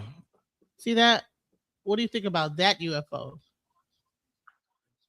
Is that like something that was also mentioned with that being said, I just definitely wanted to show that one for. Was that mentioned in World of the Worlds like a 8-pointed star type of like Well, UFO? I don't think it was described as an 8-pointed star. The only craft that we ever see like in action are the cylinders when they crash down. But there is like a mention of a flying machine, but I don't think we see it as an 8-pointed star. Because my initial question was, are all these UAPs really astral projected bodies in deep meditation? Now, you know, your dad was like, no, but I said, well, okay, because he doesn't believe in astral projection. But I'm like, you know, I don't know. Let's go. I was like, well, it could be though, but never mind. Yeah, like I said, a lot of people are going through different emotions. You've been in this for a while. Yeah, over 30 years. You showing off now. You showing off now. Okay. What's your thoughts on this recent release? I think what they're doing is a slow rollout of old things that are some valid, some reverse engineered technology that has been used by our our government officials. You have to realize we have had tons of footage, and I don't know if you remember back in the days, there used to be this site called MUFON where you could report your findings. So if you saw a UFO, if you saw something abnormal, if you saw something that you can identify, you could contact this hotline or go to this website and basically give the details of whatever you witnessed. That was MUFON. That was one of our that was one of the ways that the government was able to capture what people were seeing, sometimes unbeknownst to them. Now, what I will say is 150, to my understanding, 150 of those files are redacted, meaning that they haven't released everything. They're giving you like little bits and pieces of information. And remember, a lot of the footage that is really of the actual extraterrestrials, of actual beings, of the Norman Brogram picture that was in the Pentagon on the walls, we still have yet to see them release that, with a big black man with a turban who looks very like a Moor or someone who we would perceive to be Moorish, right? So even though we're seeing a rollout of information and Trump has said that he's going to release all the files, there's still a lot of edited and things that are hidden that are not being released. And I think it's to kind of slow roll information in, because as I've said to you, Rich, we have beings that are on site. And I actually think the gentleman who came many years ago that the government was most concerned about, which was Simeon Toko, which many of you know was witnessed to be a being that was, many people compare him to Jesus, saying that this was, I think he was in Africa at the time when he came, and he was able to do many different supernatural. Have you heard of Simeon Toko? I'm back. And what the hell is this woman talking about? No, hold on. Have you heard of Simeon Toko? Have I seen him? Have you heard of him? Is there a video? Well, let's hear what the story is. I don't know. No, because she over here flapping gums about shit she don't have no evidence for. That's the problem. I think. See, we got to pay attention to key words. I believe they said none of that is admissible in the court of law. Objection. I'm filing a motion. So they did that. So hold on. They actually. I'm filing a motion in lemony to remove this black woman from freaking daggone further freaking daggone pumping daggone schizotypal madness into our people. Like, shut up, woman. Habeas corpus. Show me the body. Where is he? Let me talk. Hold on. I'm uploading the video. She's just gonna sit over here and flap her jowls for another 5 minutes about shit she can't prove. Prove what? Okay, well, hold on. I'm uploading the video. Let's go into it. Let's get it. No. Hold on. While she let's acts. He had telepathy. He was using telekinesis. He was able to use these abilities, and he was a very loving soul. And when the government got wind of it, they procured this entity, this being, and they attempted to assassinate him. And when they did so, they figured that they would get rid of the problem of a black. I have to say that. I like to say melanated, but for everyone to understand, this is a brown extraterrestrial. This is a melanated being that looks like our people in the United States. But you can. All right. So I found Show me the money. All right. Okay. All right. Here we go. It is genuinely recounted by witnesses that Simeon Toko appeared before people in an apparitional body and in dream states while he was physically alive. At least one witness who was hired to kill him said he personally killed this man, quite professionally, as a hired killer, and saw him alive again a few days later. Others still living at the time of this writing said that they saw Toko physically slaughtered and watched him bring himself back to life before their astonished eyes. There is a very large body of evidence, of which only a little has yet been recorded or written down from eyewitnesses. This is the story of the man who single-handedly gave defeat to the Belgian. Objection! Now Simeon Toko or Simo Toko. Go ahead. What the hell was that? Well, I didn't. You didn't even let me finish the whole thing. He was going to break it down. Is that supposed to be evidence? Well, no. This was the story of that. It was going to break down the story of the Simeon. You know what goose in the story is? Remember when I talked about my ice cream truck? Like, there's part truths in it, right? But I embellished a little bit when I talked about sliding over the hood of a moving car, right? Okay. This is gassing us. See, we have to be careful, yo.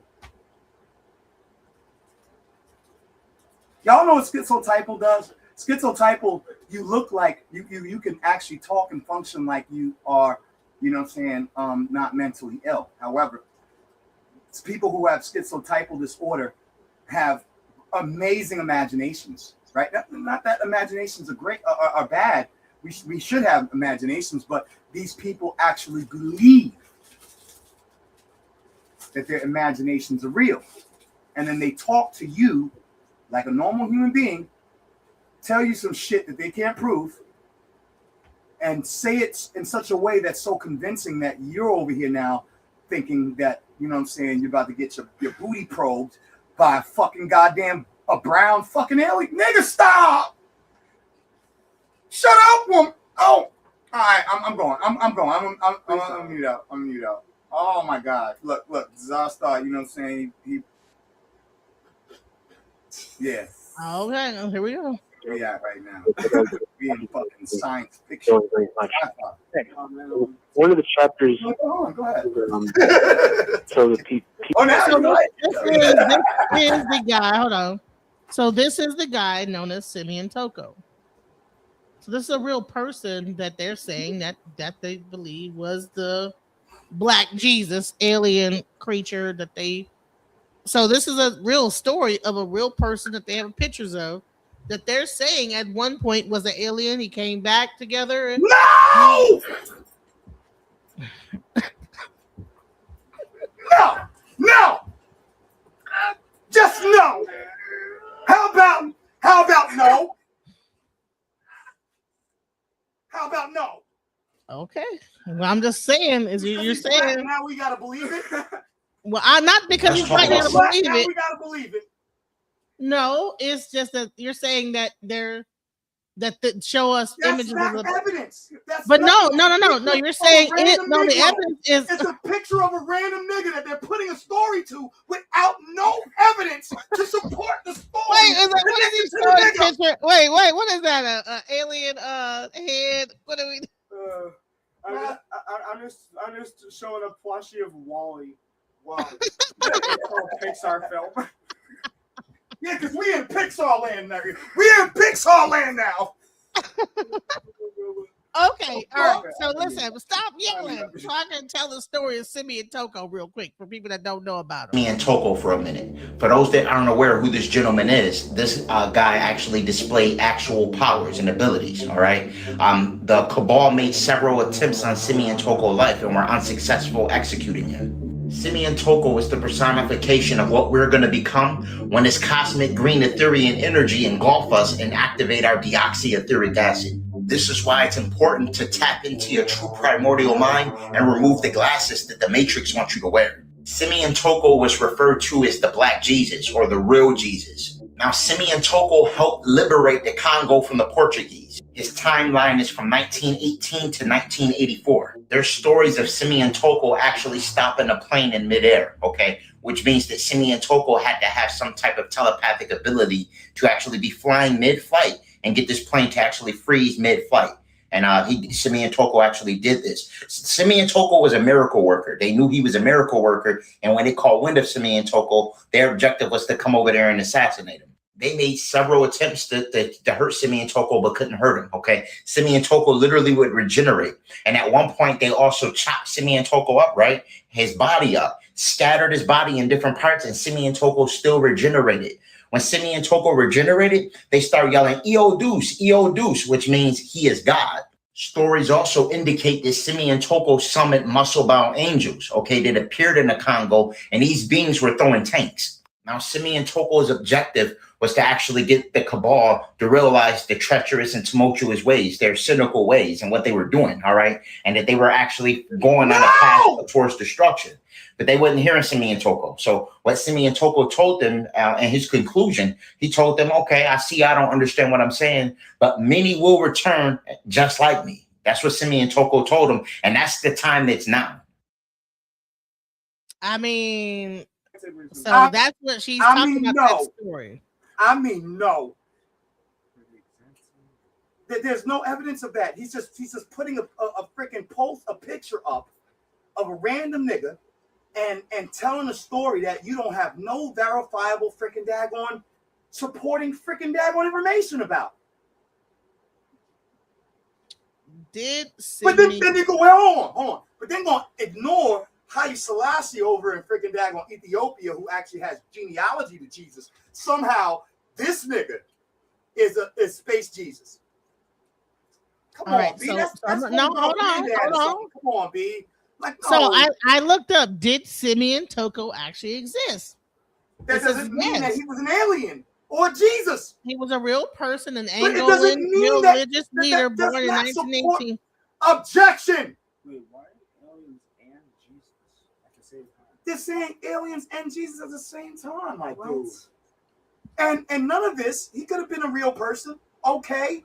Fuck does that have to do with fucking him being an alien Jesus? Well, who knows? Can we prove that he did all of these magical things?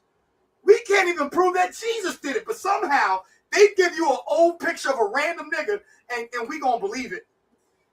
I'm done. I'm done with black folks sometimes, bro. Why are we talking about? All right, so here we go. Space Jesus. The difference other than him perhaps being tall, and they basically killed him thinking that the problem would stop, that they would not have this being show up, and this being actually was able to reassert himself, almost like that's why they compare him to Jesus, because how Jesus resurrected the concept of Jesus, he was able to reconstitute his body again. And then when he came back to the government, he said, this is what the problem is. I see how you run your planet. He said, you can get rid of me now, but I will come back one day, and I will come back with many, and you can't kill all of us. So this is my personal position. I think the government is trying to get ahead of something because something is coming in. As we saw with the orbs coming in 2025 at the beginning of the year, and now we saw another reenactment of orbs coming into the out of the water, out of the oceans, out into our airspace. They're trying to get ahead of something. I'm not quite sure who and what they're trying to get ahead of, but they're slow rolling information. And I think, Rich, you already heard that they had all of these evangelistic pastors. Yeah. The government procured all these pastors to have a meeting to prepare their parishioners for the release of extraterrestrial information, because it would perhaps cause, depression, cause people to really question their faith. Because if now you have extraterrestrials, where then does God lie in your mind? Where then does the concept of the Bible and the people in the Bible, where does that lie with you? And I would say this, the Bible is probably a surmise of supernatural beings, some ET and otherwise. So I don't want you to throw that totally out. I think the Bible kind of pulls in some information about beings that were what we perceive to be ETs at one point and made them into something very angelic and religious. So do you think a new religion will be formed as a result of this? Like, do you think Christianity can never be the same after this release? What do you think happened with the four major religions after this? Well, I think the point of this is to collapse religion. I think it's purposefully done to collapse religion. I think, if we're to have a one world order, you can't have a multitude of different religions with different mindsets. You would want to have people unified in one belief system. So you would bring in something to captivate the entirety of the planet so that everybody can be on the same accord. So I think some of this is a bit of a psyop. And if you look at some of the footage, you know how I feel about the moon, Rich. I think I've talked about it before. I think, I'm with Dr. Delbert Blair on this. Notice I'm using that word. I believe the moon is a satellite, and the moon is used and was towed here to control the ebb and flow of the planet, and also to put women under control. All right. So before we get deeper into that, thoughts? You gotta hit mute. You're talking. Yeah, no is my thought. What's your thoughts, son? What's your thoughts? I'll let my son think for himself. I'll be honest, I was not paying attention for that part. No, they were going further into more fucking goddamn unprovable information about a dude, a picture without any verifiable sources to freaking support the argument, just going into what they call bloviating. I zoned out when they said Jesus. That's my thoughts. All right, let's go. That's why women's menses and their body and their Go into the moon. Major religions after this. Well, I think the point of this is to collapse religion. I think it's purposely done to collapse religion. I think, if we're to have a one world order, you can't have a multitude of different religions. I'm sorry, in case y'all didn't hear it. Let's go. Oh, I'm sorry. Let's go right here. Of supernatural beings, some ET and otherwise. So Mm. I don't want you to throw that totally out. I think the Bible kind of pulls in some information about beings that were what we perceive to be ETs at one point and made them into something very angelic and religious. So, do you think a new religion will be formed as a result of this? Like, do you think Christianity can never be the same after this release? What do you think happened with the four major religions after this? Well, I think the point of this is to collapse religion. I think it's purposely done to collapse religion. I think, if we're to have a one world order, you can't have a multitude of different religions with different mindsets. You would want to have people unified in one belief system. So I'm not sure if you understand what she's saying. She's saying if we could prove that aliens exist, that UAPs exist, that all these things exist, and that collapses religion as a whole and our belief in religion. And so therefore, so saying some basic truths along with a fucking unverifiable lie is what the devil does.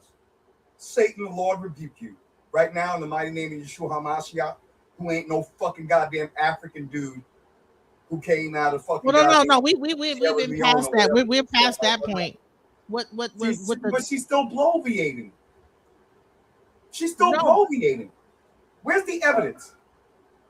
Does it take her word for it? Because when I used to watch fucking goddamn Reading Rainbow, fucking goddamn homeboy said, "Don't take my word for it."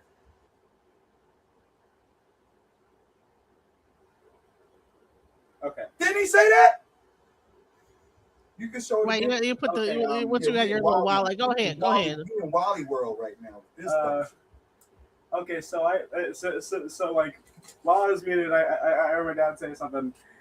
Jesus is not riding a tripod. Sorry, he is not riding a tripod. And when I commented it, I said fighting machine because that's what they're calling the book. Please, just no. Can we not put Jesus inside the cockpit of a fighting machine? We're just like she's just going. Let's not put Jesus inside the cockpit of the sun. That's schizotypal disorder. She's schizo. Okay. Well, there we go. Let's hear the rest of it because she actually gets into other stuff. Let's So go. you would bring in something to captivate the entirety of the planet so that everybody can be on the same accord. So I think some of this is a bit of a psyop. And if you look at some of the footage, you know how I feel about the moon, Rich. I think I've talked about it before. I think, I'm with Dr. Delbert Blair on this. Notice I'm using that word. I believe the moon is a satellite and the moon is used and was towed here to control the ebb and flow of the planet and also to put women under control. That's why women's menses and their body and their water, because we have a higher constitution of water in our body, is controlled by the moon. So I believe the moon is a towed satellite that controls people and it puts people under mind control. I do not believe that they had a moon landing. And we've seen plenty of the films of them doing central casting, filming themselves with a set on the moon. I know it hurts everyone when I say this because a lot of people, especially of a certain age, if you were young, I wasn't born yet, but 1969, I know many people, was a big deal to them. And to collapse that system of belief that they believe that their country had a great feat of landing on a moon, I call cap on that. That isn't true. So when I'm seeing footage released of UFOs in the sky on the moon, it's cap because I already know that was a psyop. So I also know that whatever is being shown is I need her to shut up. Just pass me your wall. Your Wally? Yeah, because we need things to hug right now. Because this is sad. You see my face?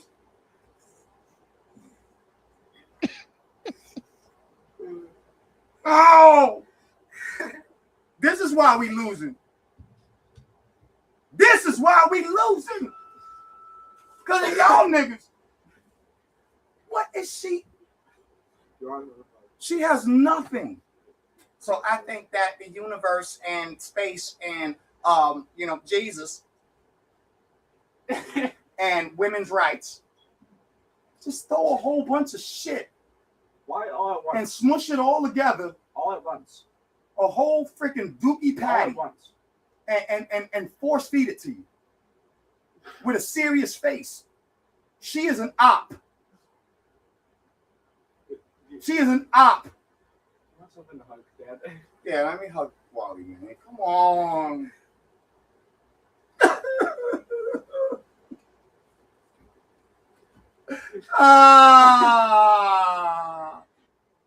Niggas. We're talking about disclosure, y'all. Niggas.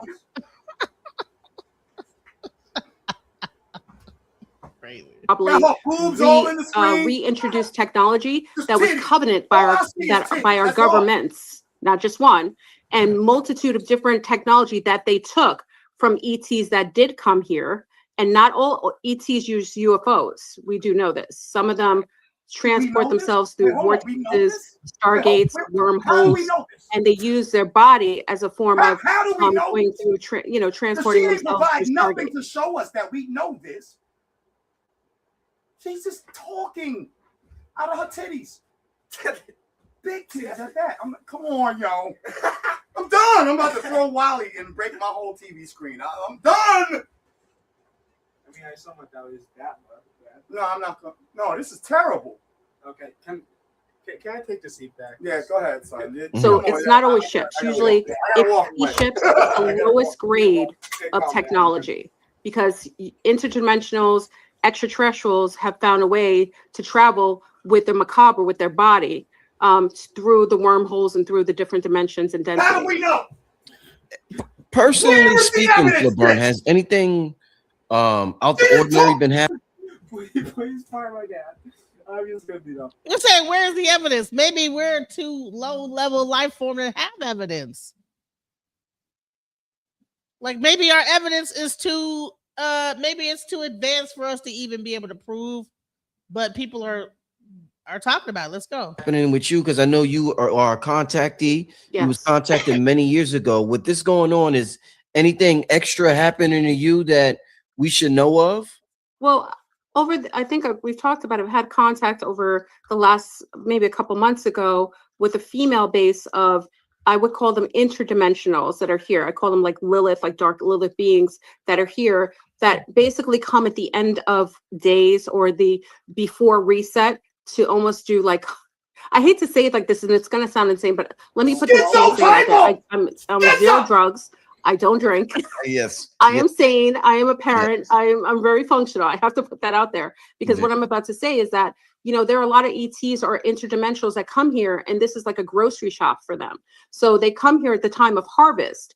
And I don't know if anyone ever saw the movie. I think it was Jupiter Ascending, Jupiter Rising. I think it was Jupiter Ascending. It was a movie. Yes, Jupiter Ascending. It talked about planets being used for resources and people being used as a resource to, to use their body or their constitution. She said movies. She said movies. What did I say? But please, Dad. Yeah, speak a little louder. Speak a little louder. Speak a little louder. Put in your words. According to my dad, she's watching too much of TV now. She is watching. What about according to you? What about according to you? In your understanding of aliens. Okay. Aliens are cool. But why are we mixing aliens and religion at the same time, please? Please speak a little louder. Speak a little louder. I can't hear you. Please just explain to me why we're mixing aliens and Jesus together. Well, why? But where's all her evidence? Where's all of her evidence coming from? She's saying a lot of things that she is not even verifying. She's just saying them in a very serious way that seems convincing. However, she is going all the way to fucking goddamn, if this Flash Gordon and shit, Well, we passed the Jesus anomaly, right? No, So but still, no. initially there was she's still continuing. Hold on. She's still Uh-huh. continuing to say amazing things like they're fucking fact and having absolutely not an iota or an ounce of verifiable. Oh, we know that you know that the ETs have to fly in. No, we don't. We don't know shit. When's the last time a fucking goddamn ET touched your hiney, girl? Well, she was getting into that. She was No, actually getting into no, that. I'm good. I'm He good. has had I'm good. contact. I'm good. No, this is the type of shit that makes me lose my fucking mind because crazy people want to talk to you about shit that they can't prove that, and say it so serious and so fucking goddamn straight out of their fucking side of their neck. Okay, I think that put it correctly. So just one last thing. So, no, I came here just to talk about a book, and now I am caught up in Jesus. I suck in Jesus. Alien Jesus. More people than I can count, and also someone talking out of their boobs. So I'm just going to mute up. I've said enough. All right. Someone talking out their boobs. You've trained him well. Exactly what she's doing. Their body for loosh or for regeneration for them or sustaining their life force. So there is a group of extraterrestrials that come here. Sometimes it's every 5 years, sometimes it's before reset and pole shift, but they come here to do what I call grocery shopping, or to come here to collect and to harvest human beings or whatever's left of the human beings before the reset, in order to kind of covet some materials before we go through the reset and the beginning again. We end and then we start again in a loop.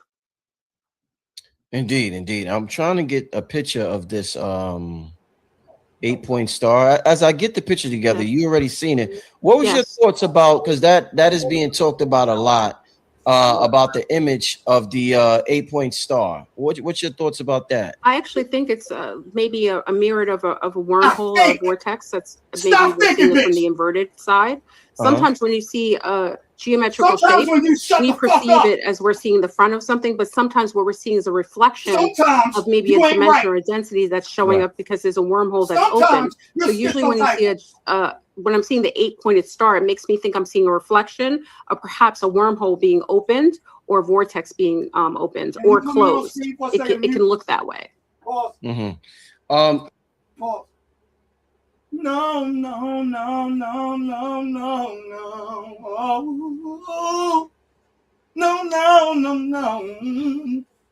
Now she don't deserve to be called out of her name. No, I'm a say that. bonus name. Right, but she don't listen. We not gonna be calling women BITCs. No.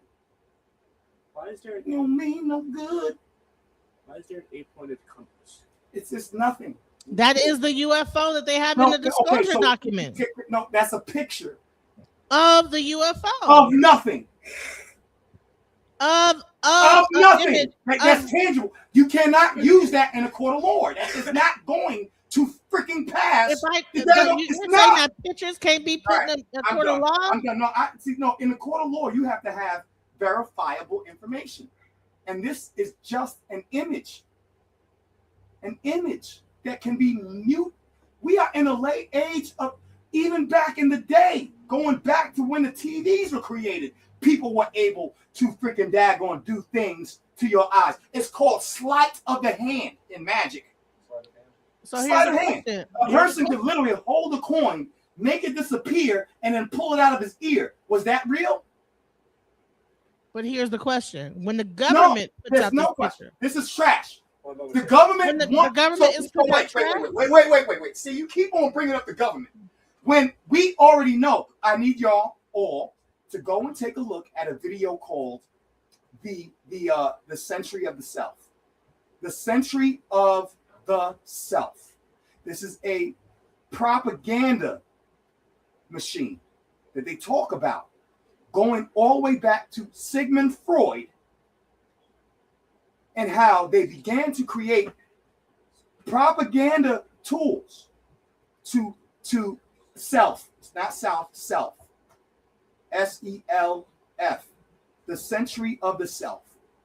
And when America began to use the television and images to manipulate the population into beliefs and encouraging beliefs that would be detrimental to our society's ability to unify against the daggone 1%.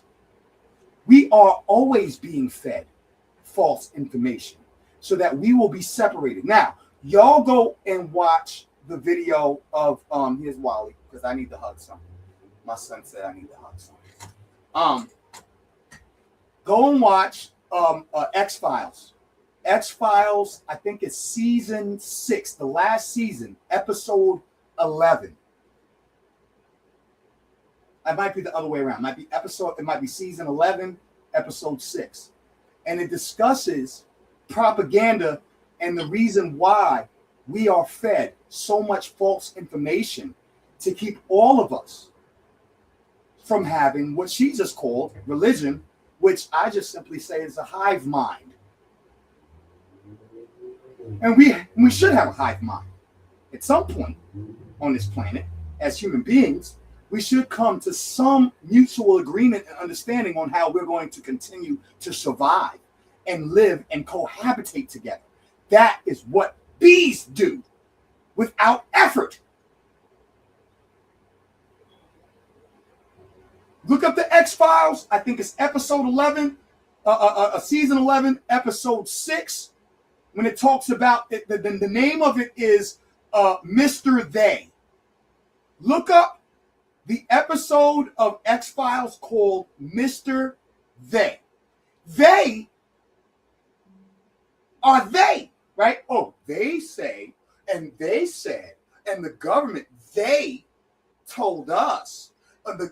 They are the ones, they is a freaking daggone, it's ambiguous. Because they could be anybody. It could be even her being they.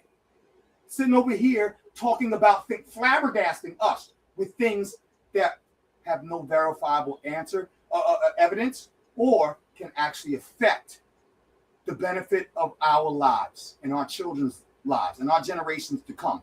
What does this do to help us besides make us all schizotype? I'm done. I'm done with this. This is why you got to bring me in to have conversations like love and things that, you know what I'm saying? Like, I can rip. My son is trying to snatch me. He's going to put the cape on me like freaking James Brown. I'm about to walk up the stage. I'm good. I'm done. But no, there's a reason why I bring you on these conversations, though, because so I can be Scully. I'm not Mulder on this one. No, it's okay. You can I don't believe. I don't believe in that. But no, that's good. I don't like to talk. I don't like to talk in a wind tunnel. So it's okay to be Scully. It's okay to be Scully. Go ahead. Anyways, ladies and gentlemen, this means that it's all one big lecture. Just to sum up that long monologue you just had. Let the one big magic begin. Hurry, step right on in. Can't afford to pass it by. Guaranteed to make you die. It's supposed to cry, make you cry. Online, a lot of speculation. People are saying it comes from the Superman movie. Some people saying it's the Ishtar star. Some people saying it's the Shining Star Sirius. I've heard so many different accounts. Is there anything in our ancient stories, histories, mythology that this might remind you of when you see an 8-point star? Well,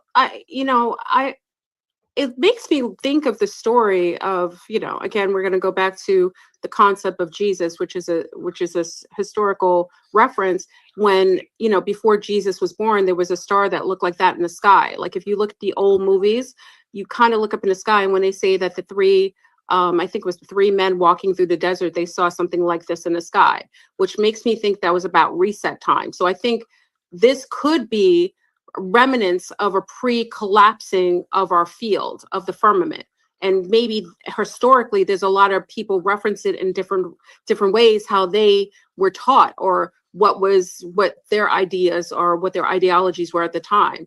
But it makes me think of the star that was in the sky that they were walking through the desert before they saw Jesus being born. Why? I want to ask a question. Why is everybody so hell bent on the end of the world and the reset Because of everybody? everybody's living in a fear. It's a fear state. So you watch that movie again.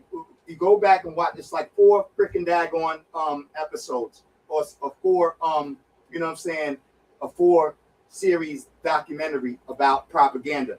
Fear is one of the most powerful controlling tools in a human.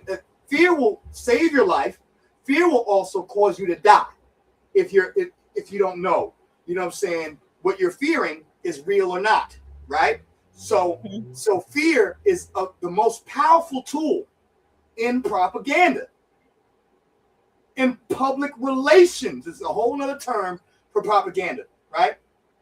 So fear is what church folks use.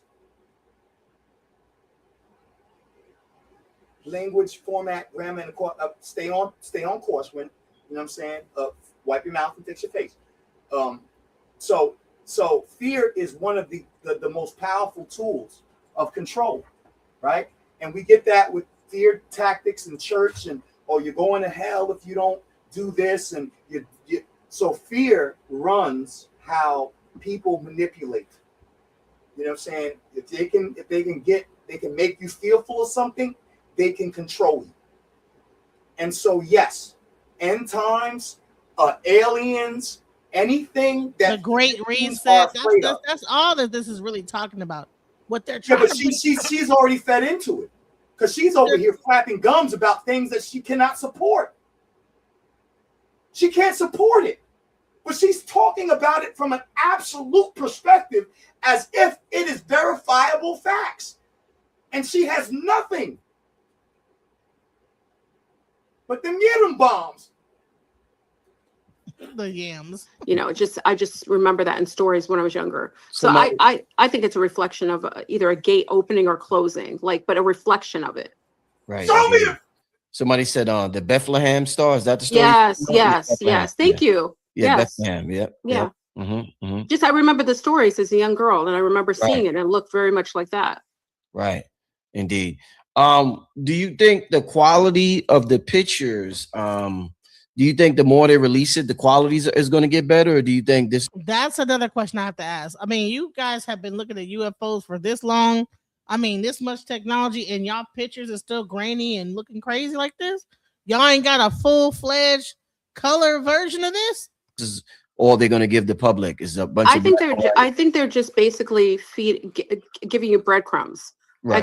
I think they're giving you breadcrumbs. This is like a UFO Epstein kind of thing. This is them slow feeding you old information, stagnant information that is not very relative to what we're engaging with. Like most of us who are contactees have seen things way more astounding than this. And I noticed that they're putting black and white to a lot of the pictures. And I have I question the fact that they took away some of the coloring in the imagery to purposefully downgrade what you're looking at. So I'm questioning the quality and the coloring of these pictures and how old they are. There's way more information. And I mean, I know contactees who have things that could blow people's minds away. This is like 3rd grade release. Again. And I would say this is that if there are people that are contactees of UFOs, why don't they ever have pictures of the thing? Why is it always grainy like this, like looking like that? Like why? Right, because they think it looks more realistic. They think that they can convince you with something that looks grainy, just something that you really can't even like. I can do that with AI now. I can make something like that with AI. And you won't even be able to tell that it's not a fucking, excuse my language, a video from daggone a 19 freaking daggone 40 something. Right. I would also like to say that just a second ago I muted for the sake of everyone here's souls. My dad is very broken up about this. So I'm hurt. I'm gonna meet up again, and we're gonna just. I'm gonna scream my head off while the mic is off. That's what I'm gonna do. I'm sorry, I'm screaming your head out the whole time. Scream my head off. This is UFO Epstein 2.0. Wow. Wow. See, this is why we got you up here, Flebrun. Does any of your contactees or yourself, or do you know anybody who does remote viewing? There's quite a few. What happens with remote viewers, and unfortunately, for some of our most astounding remote viewers who come from the sector of the super soldiers, I think many of you know we lost James Rink, who just transitioned. We lost Renetta. These were some major remote viewers that could have been purposefully taken out at a time where it would have been really important and pertinent for us to have their information right now. So, but from what I understand is that even with remote viewing, the governments have a way and I've talked about this before when I attempted to do a remote viewing of Kanye West at the time he was missing. I didn't realize that when you remote view, there are psychic people that are, whether they're human or not. So when you go into the field, you get your destination, you go to it, but there are psychic people or cops that see you in your etheric body, and they can kick you out. They can throw you out, or they can block you. So even if we have people that are really, really skilled, which I talked about, some of the people, also Wilcock is also missing. I have a concept of the missing scientists. I actually think, big up to the Zombies, we were on discussing this. I don't think everyone was terminated. I actually think they were extracted. I think you have that many people talking about, 0-point technology, gravity, zero gravity. We have Wilcock, who is from the hub of the UFOs, from ancient aliens to Gaia, who's a really pinnacle point in our community, especially my community, UFO community. Him disappearing at this time, it's still up to the jury, but I still feel personally that he was extracted and he wasn't necessarily killed. Wait, what's her community? The what community? The what? There are remote viewers that are psychics that actually are able to remote view in a different situation. What community? What's the name of the community she just said? The community she's in? What community? Let me go back. Gaia is a part of her community. Are psychic people that are, whether they're human or not. So when you go into the field, you get your destination, you go to it, but there are psychic people or cops that see you in your etheric body, and they can kick you out. They can throw you out, or they can block you. So even if we have people that are really, really skilled, which I talked about, some of the people, also Wilcock is also missing. I have a concept of the missing scientists. I actually think, big up to the Zombies, we were on discussing this. I don't think everyone was. I'm losing fucking. Oh my God. I'm losing freaking daggone. I'm losing IQ points right now. The Zombies. So, all right, let's go. I actually think they were extracted. I think you have that many people talking about, 0-point technology, gravity. Are you aware of the scientists that have gone missing? Hold on. Here's a question. Go ahead. Why did I just say that? Say it again, Zion. Go ahead, say it. What did I gain from saying that? What did I gain? Yeah, like, what did I learn today? That niggas are fucking just out of their fucking minds. Why is she just get to the point? Can she just get to the point? She keeps on going into depth about things that she cannot verifiably prove as if they're fact, and that's the crazy part. She's talking about, oh my God, yo. I literally, I'm about to freaking daggone lose a fucking damn. Oh, they're watching the world. My blood pressure just went up. Please destroy. This is crazy. Monica, I know you didn't sit there and listen to all of that. I did. I'm going to pray for you. It was interesting to me. I'm like, wow, there's like people that believe that there are psychics. Interesting. I'm like, there's people that believe. You're interested in somebody saying a whole bunch of nothing. This is not the first person that have said that this exists. So there's a whole bunch of people who lie. But do you know the CIA has done an entire The CIA ain't give you no information. Yeah, the Central is all on their files on their website. So I gotta believe everything the CIA says, or should not? Should not. But what determines a fact? What determines a fact? You being able to verify it. Well, without just saying, "Oh, the CIA." I have never physically CIA can say anything to you. Right, but aren't they a research agency that like? No, not you can research how much they've lied to us too. Okay. Well, listen, I listen. Everything is up for discussion here on this page. Dude, don't get mad about it. It's like, well, this discussion, because sometimes we have discussions and then those discussions can further cause instability in our community. Like there's certain discussions that we should have, certain discussions that we need to just leave alone because what we don't want to do. Wait, why are we talking about researchers? She ain't no researcher. Well, no, but the she's a lady who says she's a part of a community that believes in Gaia. Didn't you just call this? No, she didn't say Gaia. African did. Wait. Where's say Gaia? Gaia's Greek. She didn't say Gaia. She said. Yes, she did. Yes, she did. Let me. Zero gravity. We have Wilcock, who is from the hub of the UFOs, from ancient aliens to Gaia, who is a really pinnacle point in our community, especially my community, the UFO community. Him disappearing at this time. The ancient aliens and Gaia. Stop. You said she didn't say it. So I guess you didn't hear my her. bad. All right, so you're right. All right, so ancient She aliens. said it's important to her community. Listen. Which means her community believes in Gaia. No, stop. So Ancient Aliens is a TV show. Gaia is a website. So she means Gaia, the website. Ancient Aliens, a TV show, and the person that came up missing, the scientist, is known as. Still a whole. The Gaia is a freaking web page full of pseudo. Never mind. I'm not going there.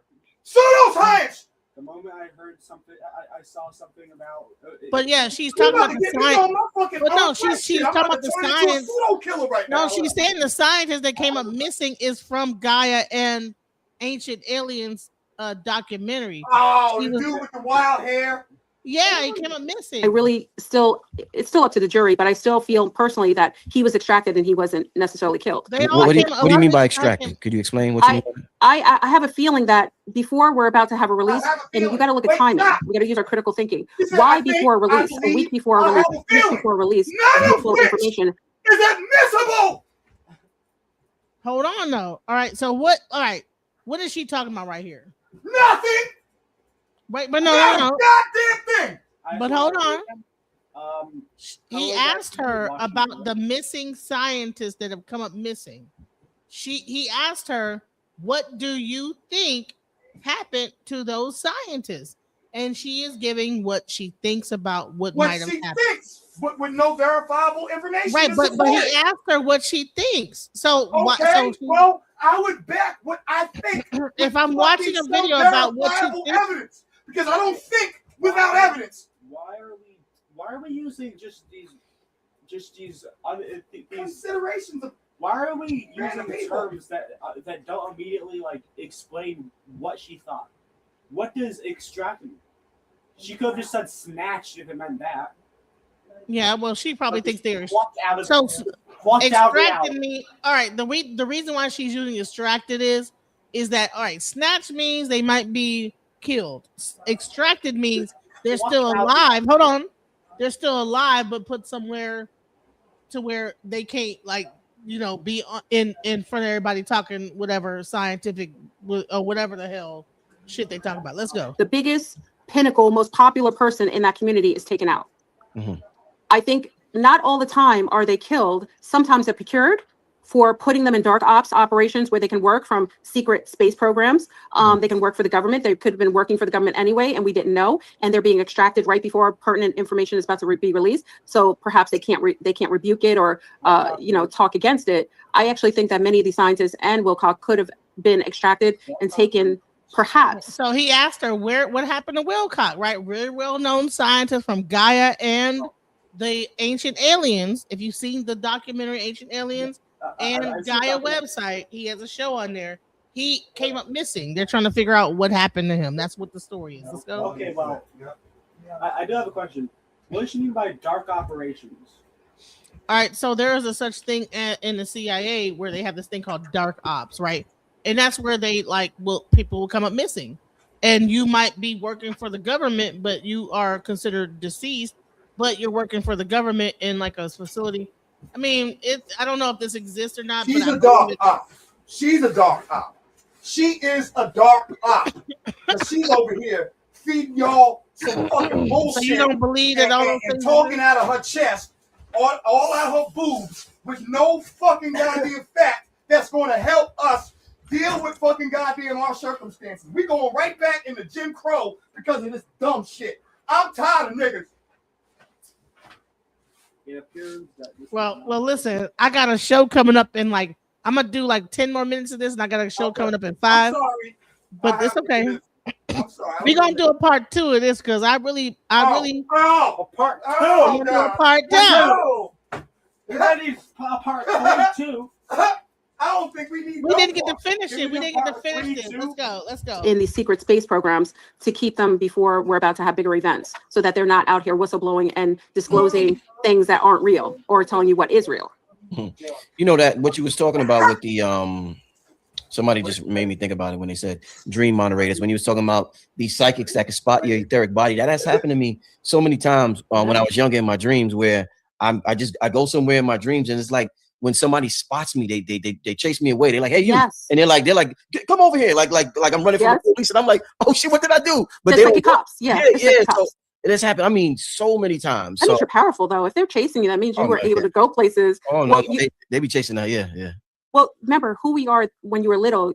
You were already who you are now. Right. There's no differential of time. Time doesn't exist in a way that is, linear. So it makes sense to me that as a little boy, they knew what you become, and they didn't need you snooping and sneaking and seeing things so you could bring it over to your platform a couple of years later. So I call them psychic cops. And like I said, when I went to go look for Kanye West, I was met with a guy with like a shirt, like a Star Wars shirt and glasses. And even though I was in my etheric body, he could see me. And it frightened the heck out of me. Like he literally saw me in the corner hiding because I thought I was invisible. But that's what I think a lot of remote viewers are coming against. Only the ones that I think are able to break through those walls, those concrete walls of secret information, are those working in governmental and who've been trained by governmental officials and have been working years and trained from little children, like what you've seen in 11, the little girl 11 that was in Stranger Things. Stranger Things, yep. Yeah. Stranger Things. No, definitely. And I think that yeah, this is a great conversation. Is this microphone working? And I'm glad that this is my voice just becoming more normalized, right now? This type of conversation, whether it's remote viewing or astral projection or ETs or whatever. I think it's very important. My next question was going to be about the scientists in the David Wilcock, but you kind of went into that, and I think you have a very interesting theory that I didn't hear others say. Everybody just assumed he was unalived by No. Did you see his best friend on an AI video talking about him? And it was an AI guy. He was it was strange. As soon as he was taken, it was odd that a lot of people who came out and spoke about him, especially a guy who was supposedly close to his best friend, came out and did an AI video. He wasn't even real. So when you start to see that, and you aren't able to see a funeral or anything that gives you concrete, proof that someone's gone. Not to say we're going to have all of that. It's a private event, but you have to ask yourself, not everything that is being told to us is true, and a lot of things that are being slow fed to us as the public are just being shared with us to mislead us, to lead us down another track so we're not looking. And whenever I see someone, a pinnacle influence like a David Wilcock passing away or being extracted, I know that a big event is coming, and now we're seeing why he was extracted before. 2 weeks. She said honest. That was the only thing she said honest. The only thing she said is that there are people who are trying to mislead us. And she's one of them. Pardon me. I'm about to sing. Step right up. Hurry, hurry, before the show begins. My friend. You know what? Man, anyways, I for one, I can identify with some of the things she's saying. I have dreams. I never astral projected. I've never did remote viewing, but these things do exist. No. Even after he's warm in his bed where he is, now we're having a slow release of information. Until Donald Trump drops dead. All of y'all with the freaking daggone bones, with the daggone cowrie shells, and the freaking daggone coconut, broken coconut, spitting rum. If y'all niggas don't get this nigga out of office, I don't want to talk about it. There should be 1,000 Obia women right now splashing and spitting rum. And I need to see something happen. Coconut. Now, if David Wilcock is out here, someone from Ancient Aliens who is on also Gaia, he would be able to confirm or deny some of the things being shared. So why not take that pinnacle hub person out so that people are confused and just believe whatever Willy Wonka and his League of Doom tell us? No, definitely. A house where we go into in Culpeper, Virginia. So we were there every summer. Virginia has a lot of UFO sightings and a lot of stories. Now, I remember my Uncle Mac, which was my blood uncle, but he married to my great aunt. And he talked about beings walking out of the water, like literally at nighttime. And they just be sitting on a porch, drinking some whatever scotch or moonshine, whatever it was, sitting there with a shotgun on the right hand. You know what I mean? And watching beings would look like webbed hands walking out of these waterways and not bothering them and just walking by and walking. I remember my Uncle Mac, I was like maybe 6 or 7, and he would tell stories like this. You know, as a child, you're thinking, oh my God, is that real? It's so All right, this is going to be the last thing I say. So she just got finished saying there's freaking daggone crackers in West Virginia. These are the same cats that freaking inbreed, right? West Virginia, right? That are sitting on their porch with guns. You know what I'm saying? They'll lynch the hell out of your ass at the wrong hour if you walking down their street. But somehow they ain't got an alien swinging from a tree. Fuck out of here. Hold on, I'm gonna quickly switch hats. Man, listen. Also, I just realized that StreamYard has a new logo. That's cool. Man, listen, guys. You know what? I have to do a show in like 15 minutes. Let's get some final words, guys. Go ahead. Okay, final words. I have no idea what's happening. I came to talk about a book, and now I'm caught between the drama of my father and also alien conspiracies and also Jesus. So I have no idea what to say. So I'm just going to say, what the hell?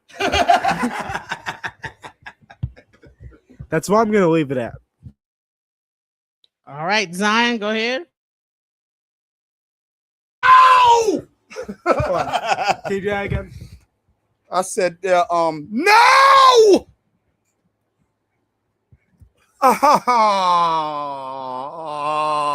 Yo, where's that with that video of the dad that was crying and shit over his son? You need to put that up.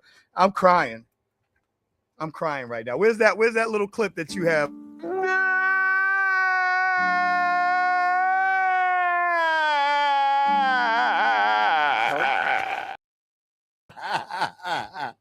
That's how my soul feels right now. Oh, y'all. And there's people sitting around eating this shit up. Like, yeah, she know what she talking about. She ain't said shit.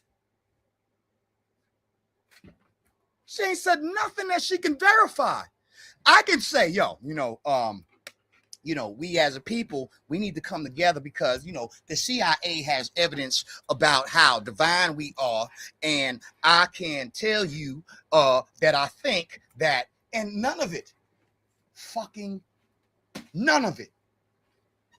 has any substance. It's me flapping and bloviating and trying to be sincere about it so that you'll believe it. She is the dark op. Those are the type of people in our community that we need to leave alone. What was that other black dude who freaking daggone got beat up by the white dude about the Bible? I forget his name. You know what I'm talking about, sis?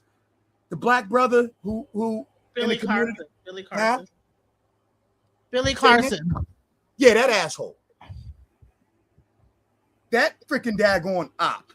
He's a dark op. Got our heads all the way up our asses. And we over here talking about aliens, and we got a whole Cheeto sitting in the freaking daggone fucking everything up. I'm done. You know what I'm saying?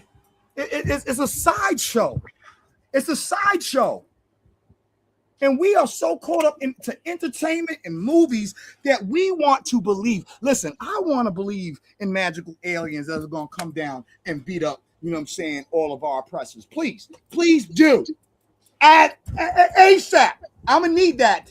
But it's, you know what? Can I stand on that? Can I relax while my child, you know what I'm saying, my children grow up in a world that is literally going back 400 years right now? We have lost. And we're talking about shit that you can't prove. Like we can prove it.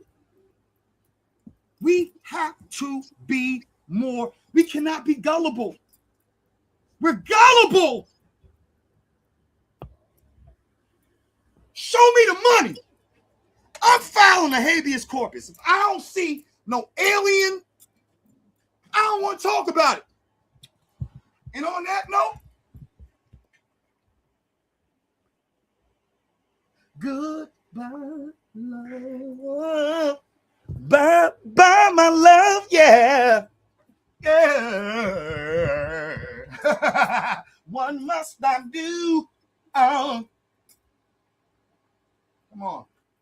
All right. I love you, Monica. All right. Peace, guys. Shouts out. One last word to say. Go ahead. Potato. Just when I thought I couldn't find my way out, yeah, I searched the God in me to find my way out. I know it can seem way out, but the Creator flows to and through me from way out. I'm talking way out, yeah, yeah, yeah. See, if you believe in the God in